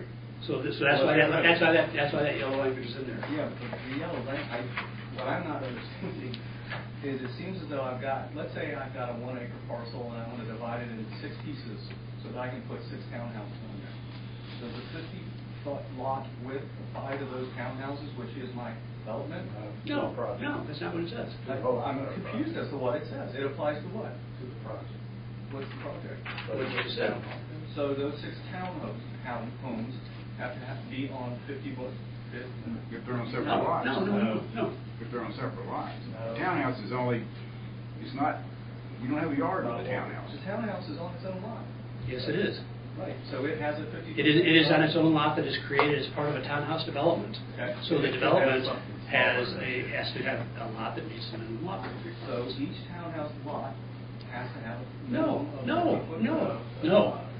Okay, because I hear you saying that to me. No, that's not what I said. Okay, say it again, please. You're doing a townhouse development. Yep. In your example, you've got a piece of land and you want to put 6 townhouses on it.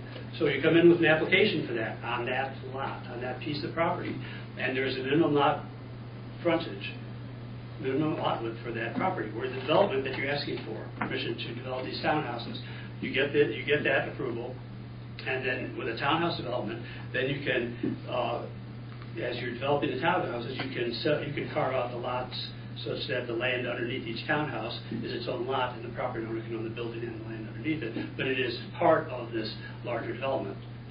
Well, it's like a miniature PDD. That's not the way I think of it, sure. Well, that seems awfully cumbersome. No, it's not. That's the way it works all the way. Do you want to do a PDD? No, not a PDD, just the way this language is. I probably shouldn't have said that because I've got our relationship to it, but it does sound like it's a different approval process and It's therefore. not, that's how we currently do townhomes. That's how we did townhomes right down the street. It was a conditional use permit. It was quasi-judicial. But they, Well, it was a special use but permit. each individual unit did not require 50 feet. Right. Project as a whole. Right. It had to have a minimum frontage. Of 50 feet. If in that zoning district it was 50 feet. But each individual unit could have had 20 feet. So or if 25. I've got a parcel of land that's 40 feet wide, and I want to put 2 townhomes on it, you have. How about a duplex? That's a duplex, and that would have a different Yeah. requirement. Well. Okay. What's the minimum? Three townhouses, okay. Correct. And that would be a use by right. The duplex? No, the townhome, the townhomes. I don't want to have townhome development. Right now, townhouses are a special use permit. I think it's a really bad thing for this town. I don't want us to have a situation where we're relying on special use permitting to allow for a very affordable, popular, And desirable product. I don't think they're permitted use now. Okay, so I hear what you're saying. You've got to have a minimum lot width of 50 feet in order to do a townhome project. It is permitted use. You can do townhouses as permitted use.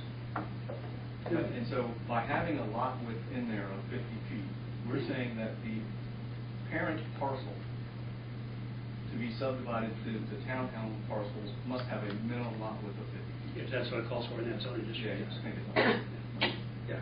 So that's what I was trying to get clarity on. It's the parent parcel, not the individual townhome parcels. Because you're going to have one driveway coming off the public street, right? I may have 3 driveways. Well, then they're not townhouses, they're just single-family homes. Why not? What's the difference between a townhouse and a single-family home if it's each lot They're is... attached to each other. Well, you didn't say that. Well, that's what a townhome typically is. Well, typically, but you didn't say that. You said you wanted 6 lots on an acre. Well, yes, because each townhouse has its own lot. Yes, but it's only the footprint of the building. Correct. And it can have a driveway with its own garage. Common driveway. It doesn't have to have a common You're driveway. saying like say for example, like a first floor garage. Yeah. Like it doesn't have to go to a lot of But that. they do all over the state of North Carolina too. There may be other requirements that preclude that single driveways off of a public street in succession. we may want to require one single entry point. Well, my concern is that I don't want us to write code that precludes us from getting the housing products and options that contribute to affordability. I would suggest on stuff like townhouses, we are carrying over how you're doing it now. And how you're doing it now for townhouses is very similar to what other communities do. So we're making it easier. Because Yeah. Right. And so if, as I've said before, if there is something in here that somebody tries to use it and say, oh, that could be better if it were worded differently, then we want to do it. So, but the other thing you talked about earlier in the last agenda item is that your affordable housing group is going to be recommending some adjustments to this UDO that will promote creation of affordable housing. I think that's a great idea. And a lot of communities do that, and they don't want to make that a standard change that applies to any development, whether it could be a $400,000 house, but they're saying that if you're committing to do affordable housing, then you are eligible for some adjustments. I think that's a great idea.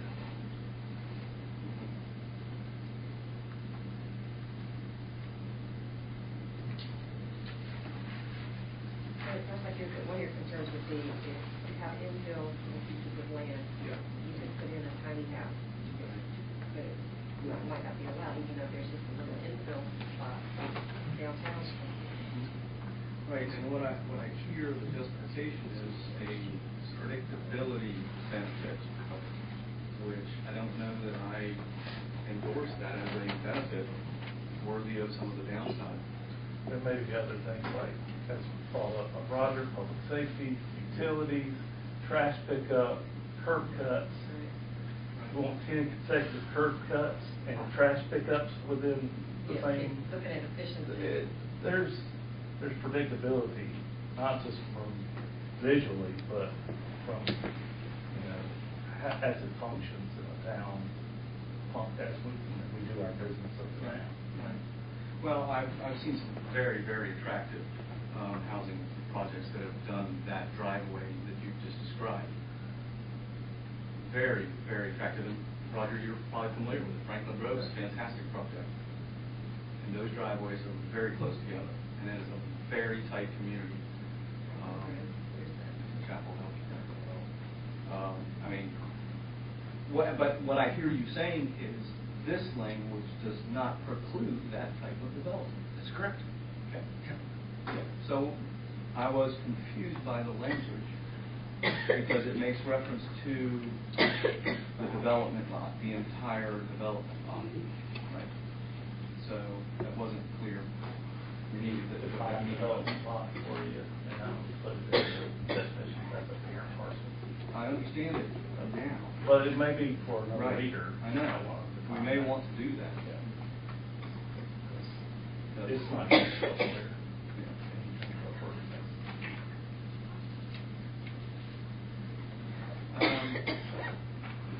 I question the wisdom of something that still remains in here, and it makes reference to the Planner's Dictionary as an authoritative source of the meaning of words. And I don't think that's readily available to the average citizen.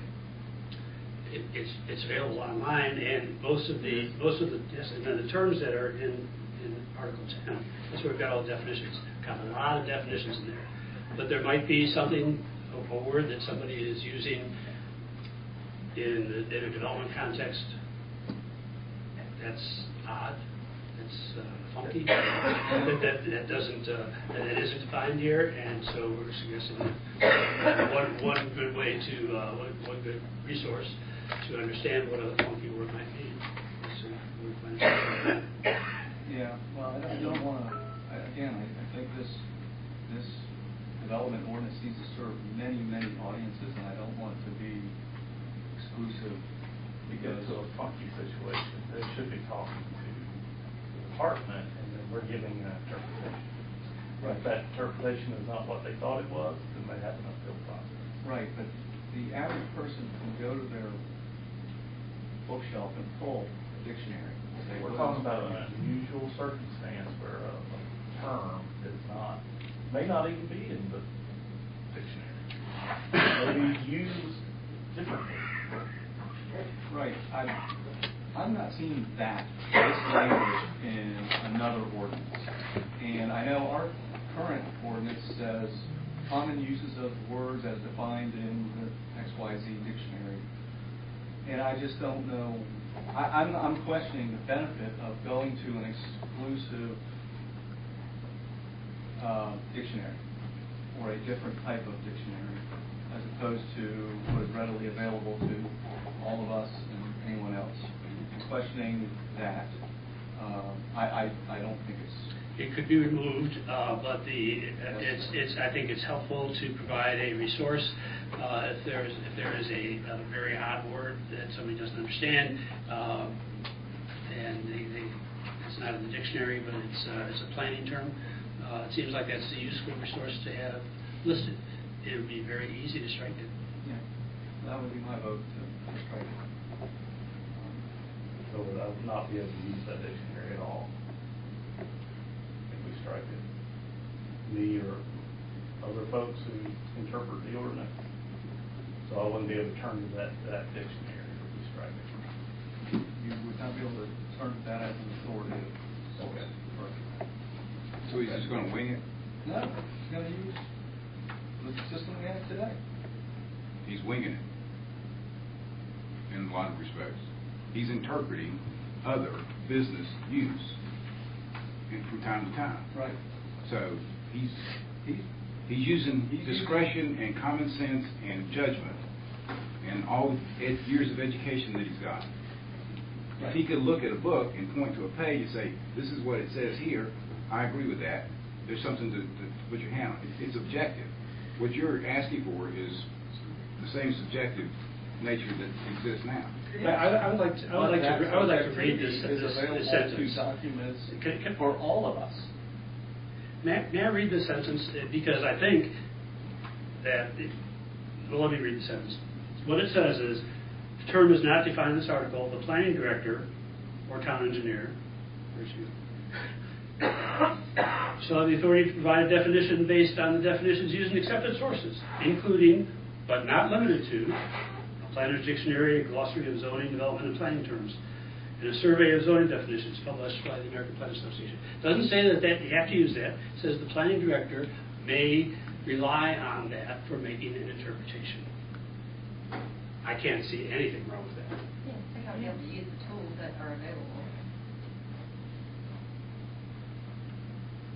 I'm sympathetic to your point, Commissioner Fiocco, that those references be readily available to regular folks. I mean, if we would like to encourage, and I would like to encourage current landowners in town to be able to redevelop their lots or to add the accessory dwelling units or whatever, then we want to try and lower barriers. And I'm not sure that a $25 reference book called A Planner's Dictionary is a barrier, but you've suggested it is.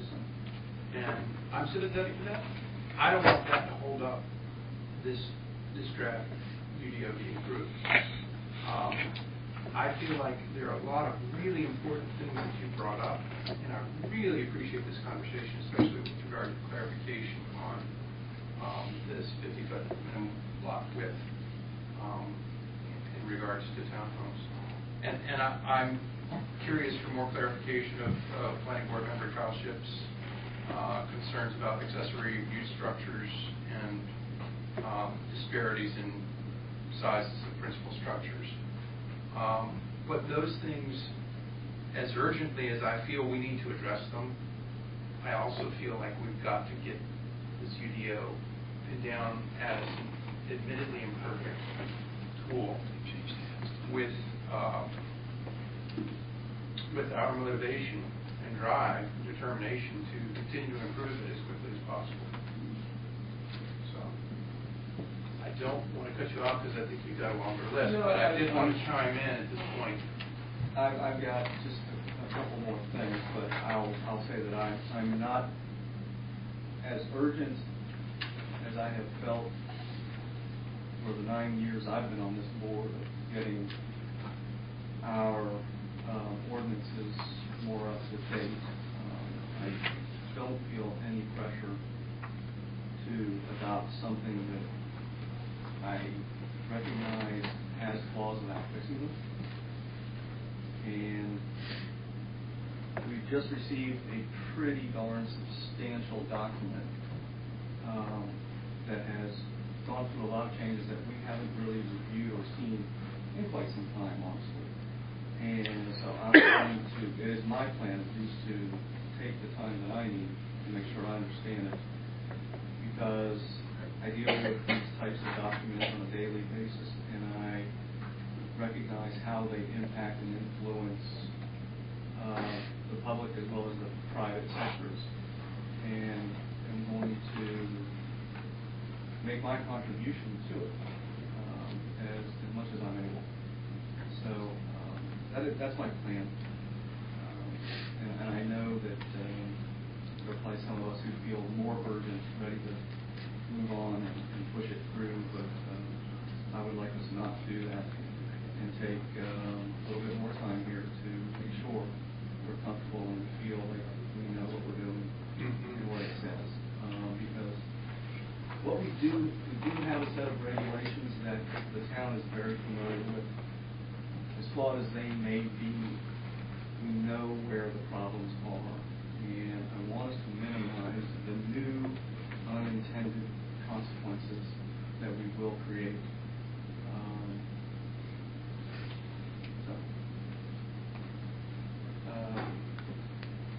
I would like to say that these things, these comments are not critical, but I think it goes to the overall product, and we may simply have differences of opinions, but one thing I'm finding in here, and we've had it this way for a while, I think I may have made comments about this, but we've got some overlay districts, the watershed protection overlay districts, and we have decided to give them new names. I don't think we've decided to change any of the regulations, but we've given them new names. And I just don't, it's a small little thing, but I don't see the reason to change the name of something we already know, that the community is used to working with, that everyone around the state of North Carolina recognizes because it's a state designation of the watershed. I'm talking about the watershed protection area overlay, critical area and protected area. We've only got. That we're really not changing the name, though. No, we are. We're taking it from the WS4 CA, WS4 PA, to WPAO and WCAO. And I'm asking why? Why bother? It's simpler. But It's more understandable. It's more understandable. The entire state Say of North protected area, Carolina. critical area. The entire state of North Carolina knows it as WS4. It's a watershed designation from handed down from the state of North Carolina.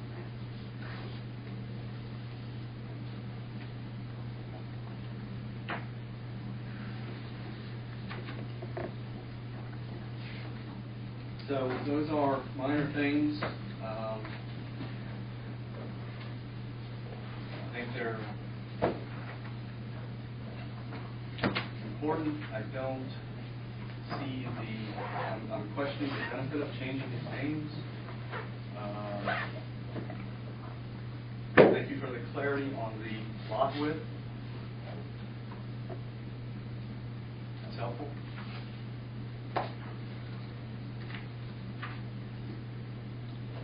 And Commissioner Fiocco, these are things that you gleaned, concerns you refined through just your initial review of the introductory materials in this particular package. Precisely. And you don't feel that you've had the opportunity to get through the bulk of the text? No, I'm not. And I think there's a point to be made that we've got an empty chair over here. And although we thought hard about the affordable housing thing, we saw that that was a very limited ask that was coming. This is a much larger ask. And I feel like that Commissioner Farrell should be with it. I am concerned that we not allow too much more time to pass. I don't know if it's imaginable, but I do wonder if additional incidents like the Eagles gas station might occur. Or any development that involves taking down of trees. You know, I'm not saying it's push it tonight, but I'm saying I'm like you, I want to get this done, start protecting our trees. I think there's a lot of development that's going to start happening. Would you say that's accurate? And I think it's accurate that the studio provides more protection for the public and for neighboring landowners from development. The longer we delay, the more things could happen. It's going to be going by the old, out-of-date ordinances. Sure it is. So do we have a sense, Jeff, as to how quickly the map might be complete? I think within the time frame of the effective date of the UDO, it's our plan to bring that in the next. If it were to have been adopted tonight, our plan would have worked towards the next couple of meetings to brought that map to you all, have the proper notification for the adoption of the map. And have that. And you're thinking that needs its own public hearing? That map? Probably, because we have some sort of rezone the property. There is a difference between the rezoning of an individual property and a comprehensive townwide adjustment of the zoning map. So there are notification requirements, but not to each individual property. But townwide, okay. So that is 30 minutes? what we were thinking in terms of the timing on this was that, again, if you were to adopt this tonight, then we would start immediately on the formatting, the headers and the footers, page numbers, right, and that sort of stuff, and start the process of notification about the zoning. My thinking was that aiming at an adoption of the new zoning map earlier, mid-January, and also be thinking about the staff training in December and January, such that February 1st would be reasonable as an effective date. Okay. I've heard Commissioner Fiocco request that. I think the implication of your statement, Commissioner Fiocco, was that you would like that map before approval. I asked for that map about 6 months ago. Okay. I think that makes sense. And I was informed that that was an easy task. Concerned about waiting until January. But if there is a need for public hearing for that because it entails zoning changes for the map to be approved, then that's an additional wrinkle. Right. And the map would have been helpful as a draft for people to understand the impact on their property that this ordinance will have. That was also the reason for the comparison tables, so that people could see, I am in XYZ zone, I'm going to this zone, what's the difference, what does it mean? So those comparison tables along with the map was designed to help people understand how this document could impact them and their property. So that's been the reason I've asked for it on several occasions. On numerous occasions I was informed that that was not a difficult task. yet I was unable to find it again today. So, I think it's important, I think we all recognize the importance of making sure we understand the decisions that we're making, and that the folks that are looking to us for answers, we're able to provide them. I think in as much as there has been significant changes, at least I need to continue to review this. I just wonder, do we think that we could have a chance to look at this by the next calendar? Well, it's good for me, but I wouldn't promise that, but I definitely. I think it's important that this is approved. I know that I think several of you make references to this, but we went through, for the public hearing, an extensive list of changes that have been made to previous drafts that resulted in the public hearing draft. And then, so what you have in front of you here is 2 pages that show the changes between the public hearing draft and tonight, which incorporates the recommendations from the planning board.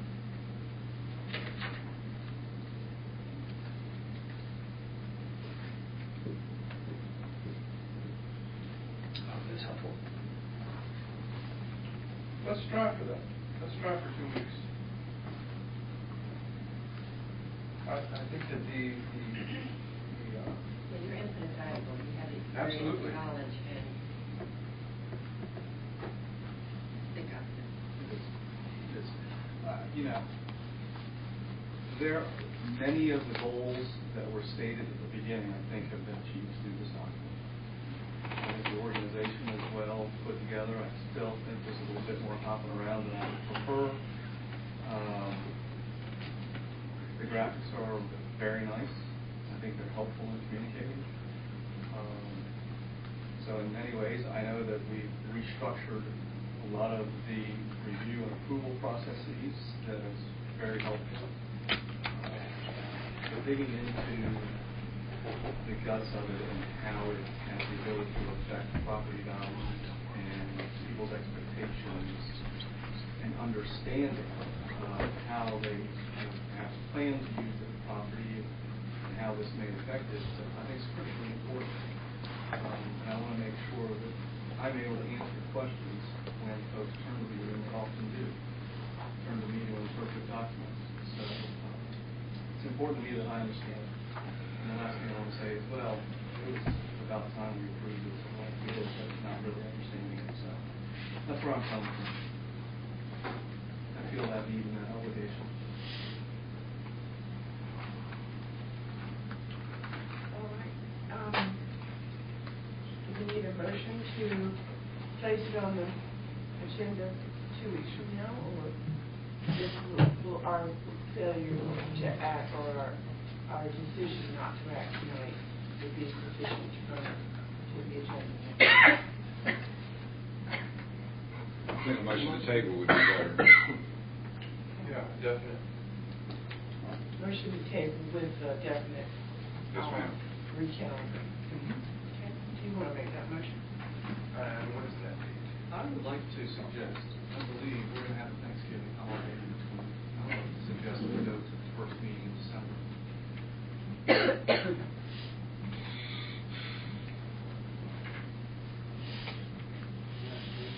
December 10th.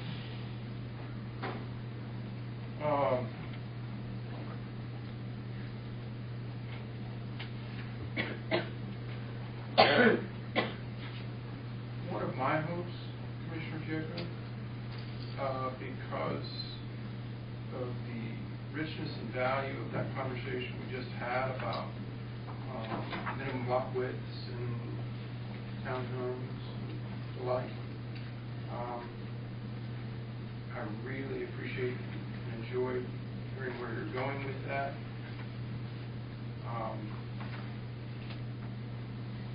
But I think that's a really good example. I would hope that maybe you could do an initial review on your own, come up with maybe some of those things that really year's road and address those in a list to staff and Mr. Walden, and then get into the finer grain details maybe by the 10th. I'm hoping that you might be able to generate those items that are of greatest concern and work in concert with the staff. What I'm aiming for, and what I really would hope that we could do, is simultaneous to approving this, that we also, either as a second motion, second legal maneuver, have a set schedule, a firm schedule. I think in my conversation with Mr. Jones, you had mentioned that there's some things you clearly don't want to see go until November of 2019 to be fixed. What's that next? Let's put it on a calendar. Can we have, we're not going to hold you to it, but we need to have a rough understanding of what is our The list is what what's is our been provided phasing. to you. Yes, sir. As things that haven't been addressed in the UDO. Right. I think you as a board, and you personally, your constituents, what's important to you and them, is it dark sky protection? Is it signage? What is it? You need to direct staff to say signage is important, and you need to take the next 3 months and come back with changes to the sign ordinance, or develop a committee on signage. I would ask us to make that prioritization. I think so. It's going to be board driven. I think so. I think you all should do that, not staff. But we can certainly talk about it and talk about the complexity of each individual one. Some of those may take less time than others. You may want to accomplish more with less time, or you may say, no, it's important that we tackle this issue because it's important for the town. And even though it may take 4 months instead of 3 months, that's the discussion I think you all have to have. That's a retreat level conversation. It may be. It may be that that's something that's coming up and could be in January. Yeah. Okay. Fair enough. Yeah, because there is a policy level of input that you would bring to that conversation. I appreciate that. Mr. James, can you share with us, if there are projects coming up that you see coming down the pipe that would put a little speed under, a little fire in the approval process? I think the ones that have been the communities been rumored to be coming that we thought are coming are still out there. Those haven't went away. Concrete plants and the like. Those are still churning away and we'll be submitting soon. If we had regulations in place that precluded clearing of timbering of trees, they may not be able to do that. So those things, the rumors that you hear about things that are coming, they're still there, and there's even more. I mean, the resurrection of Pittsburgh Place, and all that going on, even though that's all been tempered over there, that's on schedule to come back.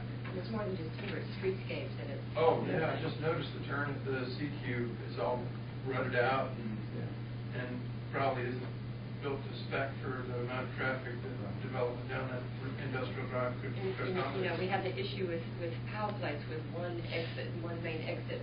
There's nothing in the old. Currently, you're right. So we could have more developments that have one entrance going in and out. I mean, there is an urgency, so I agree with trying to find a balance between getting it where we want it, but also just making sure we are protected from things that could have long-term impact on the town. We're going to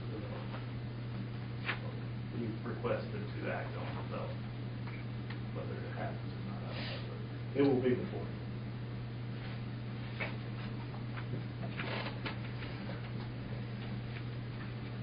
So our attorney has advised us that a motion to table to a specific time would be helpful. anybody wish to make that motion? Yeah, as Greg said, motion. We gotta have an articulated motion yet, but, yeah, it's great as urgency, but I feel, and I share with Mr. Foley, I'm inclined to make the date, December 10th. And I hope that we can wrap it all up by then. And anything that can't be addressed, then we could add to the extensive parking lot for board retreat prioritized as scheduling. You all be willing to do a workshop that first week of December prior to the 10th? We could take care of any issues. I think that would be before, we say What? before the 10th, a workshop. Yeah, what I'm saying the 10th, if we wait till the 10th, that's a month today. That's worried, it concerns me. But I think That concerns me as well. Yeah, That, this is holiday next week that's going to throw us all behind and schedule. this is a very big document.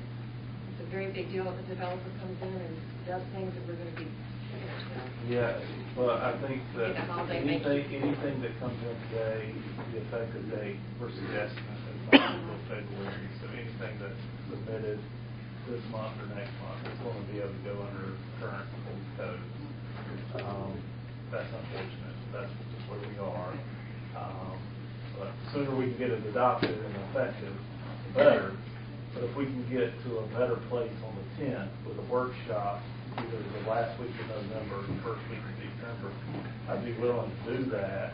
So we could have discussions like we did on the development lot and others, and just try to wrap those up. And I'm not speaking for Roger. I'm not sure if he can be here, but I certainly would love the opportunity to try to get through the questions at a workshop instead of that one.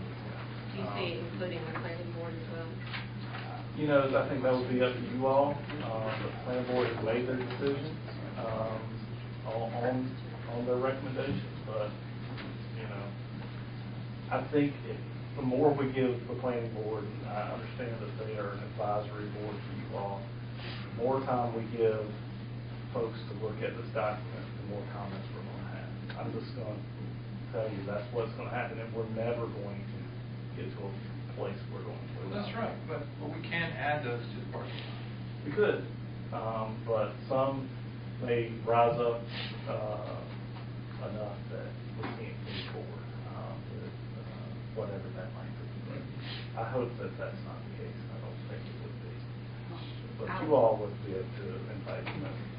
I would certainly appreciate a workshop. I think that's We're thinking maybe That's December right. 4th, 5th, Yeah, 6th. yeah. I'm thinking that's probably. That way we can ask a lot of questions, go Yeah, into a lot of detail. that Tuesday, Wednesday, Thursday of that first week would probably be what I'm thinking. But I can send out an invite tomorrow, and you all can check your calendars. Jay can be a part of that invite too. And we can try to wrap up by the 10th. That's the goal. I'd like to suggest that we do it either not on Wednesday the 5th. Yeah. Okay. So I could So do it's Tuesday or Thursday. Yeah, and I'm free either of those days. I prefer Thursday. Okay. There's so Yes, hard for me to Thursday. get here. Yes, Thursday. Thursday. So Well, it what sounded day like is it? Thursday, but I'll send out an email that. So Thursday, we're looking at what day? Is there any chance that we might have the map by then? Oh, yeah. And like we've expressed in other meetings and at tonight, there is a draft map.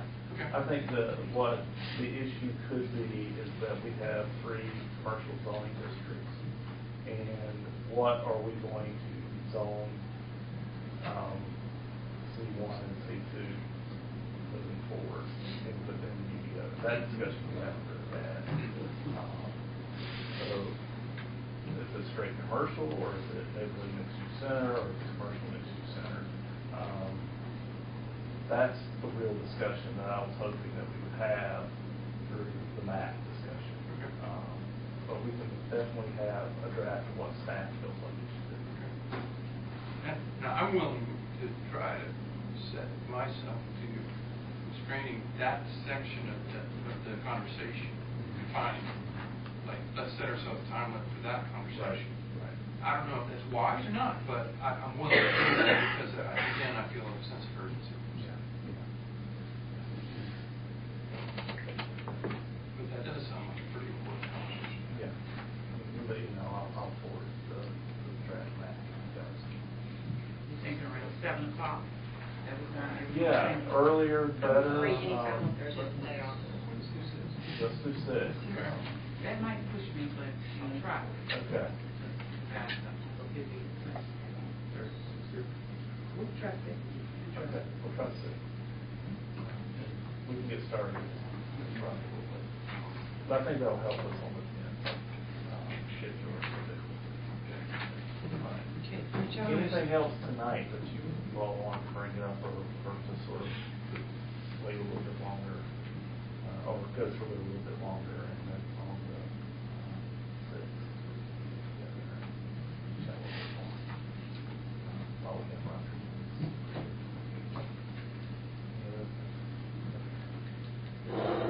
I appreciate it. We're getting close. Yeah, John. Let me ask you this question. Okay. There's an interesting term being used, lot coverage. Okay. Is that impervious surface? Impervious surface? No. Apparently, we are describing it as a solid surface. I think everyone understands impervious surface as a phrase and what it means, but we're defining it as a solid surface, as in a hard surface. I thought, okay, well, that's hard. And I'm looking for what does it mean for lot coverage, because I've seen some ordinances say lot coverage is limited to the building. And they use impervious surface to include everything. So I was looking for our definition. And it says it's a solid surface. And I didn't know if that's a new term of art. Not something I'm familiar with. Okay. Impervious. Right. All right, John, is your motion to table until December 10th. December 10th, with the addition of the map and with a work session on the 6th of December at 6 o'clock? Is that your motion? Second? Those in favor, please indicate by saying aye. Aye. Those opposed? Motion carries unanimously. Thank you. We have next commissioner concerns. Beth, are you? I do. I don't want to see anybody stop. I just want to acknowledge Owen Estes is here. He is representing the town of Pittsburgh on the Chatham County Food Council. So it's nice to have you here this evening. Thank you. No concerns, but I will pass along at this morning's EDC meeting, Alyssa had great praise for the street fair and said it was one of the best she'd seen. She's been at several and thought that it was very well organized. So I think hats off to Terry and all staff for doing a fantastic job. John? So, question regarding the Howell Place effort. We had a vision for an emergency exit out the back side, and wondering where things stand with that. I haven't had a chance to speak to the state of Mississippi. They are the individuals that have control of that, their property. And so, would that be necessary before we commence any work? We don't own any property to provide a second Or exit. easements? If it's not there, then we would need to find another egress for it. Okay.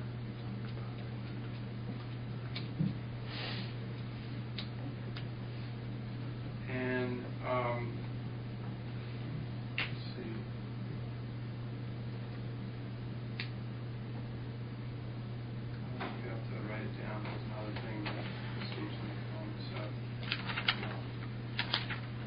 The additional elements for public facilities, where do we stand with that? I think we get pretty close. Should be on your agenda for the 26th. Staff received that late last week. When we were doing it, we're thinking the 26th, we'll have it before you. There's been significant changes since the last time. Good changes, reduction in the amount of POs that would be required before a park, before money was given to a park. I think it was at 3,000, then proposing 1,500 now, which is significantly less. We're getting close. Real close, if not there. So, I think this is the time we should be. Okay. So for those in the back, there were significant changes to the facilities, public facilities element, and Jeff Jones said they were significant and very favorable. So we'll have them on the 26th. And have there been any further conversations with Chatham Park about contributing facility land for public works depot? Was I directed to? Well, I suppose that there's been no explicit statement from this board, but I've brought up the concern again and again, and I'd really like to hear from this board now. It seems to me that Manager Grusbeck is a vision for our need for the next short term, 5 years in the current facilities, and then would need land for additional facilities. You've indicated that it doesn't necessarily have to be in any particular location. I would note that that idea assumes that it's okay for all those trucks to be coming through Town Circle. And I still maintain that the new citizens in the Chatham Park district are going to demand services that will need to be provided by vehicles and trucks that need to be housed and maintained somewhere. And I think that that land should be provided by the developer. I think that is infrastructure just as much as the other things are infrastructure. Police, fire, schools. So I was under the impression that the language in the public facility was acceptable, that stated it would be carved out of or adjacent to parkland. And actually, I've heard pushback on that specifically because the notion there, as it's written, it's explicit only to the maintenance of park facilities. I misunderstood. I thought that's... I'm very opposed to using up parkland to park big trucks for snow plows and things like that. I don't think that's right. Oh, Yeah, I agree. Because I thought you added the language that said for Lawnmowers for that particular park, I don't have a problem with for that particular park. I understood it was for all parks. But using park, using our allotment for parkland, snow plows, I'm very opposed to that. It's not a park. It's nothing to do with the park. It has to do with roads.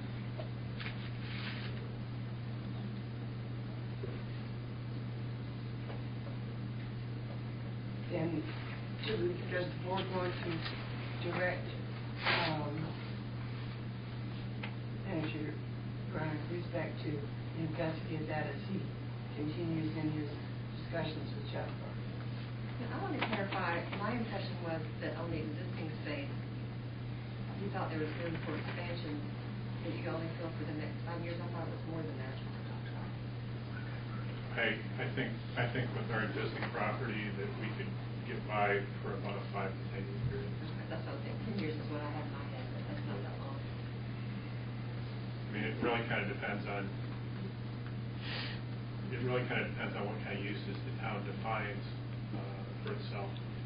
That'll dictate how much property the town would need. Then after that would be opportunity for the location, and where we can actually secure the property. How much space we think we're going to need, you know, in 10 years. Well, I think, Mr. Griesbeck, your projections assumed that we would continue the same sorts of activities that we're doing today, leaf collection and large item mattress and sofa collection at the curb. Is that right? TVs. Yeah, I mean, multi-items. you start getting into a couple of larger facilities. The two really large facilities that we look at, Apex and Peakway Marina. Peakway Marina in particular did more extensive solid waste rubbish hauling rather than recycling. And so that was part of the reason why I think their facility went upwards of 20 acres. I don't see a reason why we would need 20 acres unless our operations really kind of retool. So given what we have now and scaling that upwards, you know, again, we could scale the use of our existing property upwards to probably get us to a 5 to 10 year period. And then after that, we'd be looking at, you know, certainly no more than 10 acres probably after that to kind of achieve that. So would you envision having more than one? Like, could the uses be divided? Say for example, the space in the existing space could be used for leaf collection, and then we might have another facility somewhere else that is for storing vehicles. It certainly could. So it doesn't necessarily have to be on one big lot, right? Right. So we would keep using our existing spot, but then possibly you're looking at maybe adding something else that maybe would serve Chatham Park specifically. I mean, alternatively, you can put it all in one, yeah, but my first intuition was there's no pressing need for one mother of all facilities. 10 years from now, that might be valuable real estate for the town and for the business. Likewise, there'd be space here that would not be so overly utilized that when town hall shifts downtown, where there could be some vehicle storage.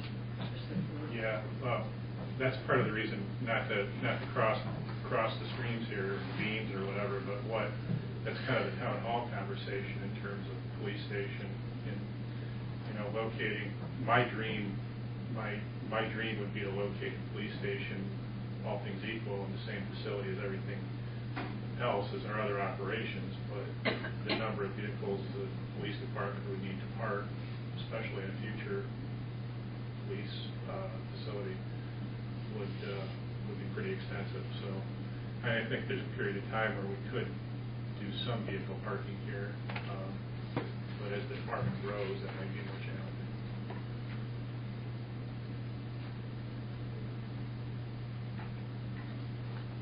Well, let's do sort of a preliminary investigation of what you think the needs might be, and in conversation with Chatham Park over that aspect. Any more concerns? Do you want to define that better? I think we do, because I think Mr. Griesbeck has already presented that in his review of other municipalities and I don't know, the number kind of flows in my head about 8 acres, but you just said just a moment ago, not more than 10, you wouldn't imagine as that second phase. I'm just going by what other people have done to this point, what I would see a similar growth curve that we'd be experiencing. Yeah, and I think that's all the science that went into it. But it was a good look, and it kind of jives with what I've heard from other municipalities, privileged through my work at the transportation team at Clean Energy Technology Center. So I do think it's important. I think it's important that this board not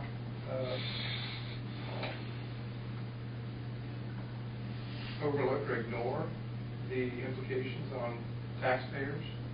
I think it's a part of the same sorts of infrastructure that we've already had really commendable conversations about and productive conversations.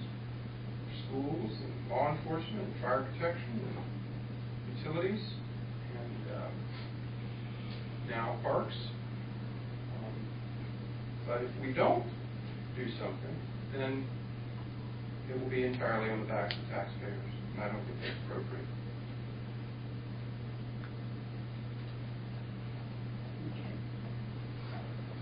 So I make a motion that we empower our manager to engage conversations with Chatham Park investors regarding 5 to 10 acres for a public works facility. Second? Moved by John Bunn, seconded by Beth Wilson Foley. Those in favor, please indicate by saying aye. Aye. Those opposed, No. motion carries. 3-1.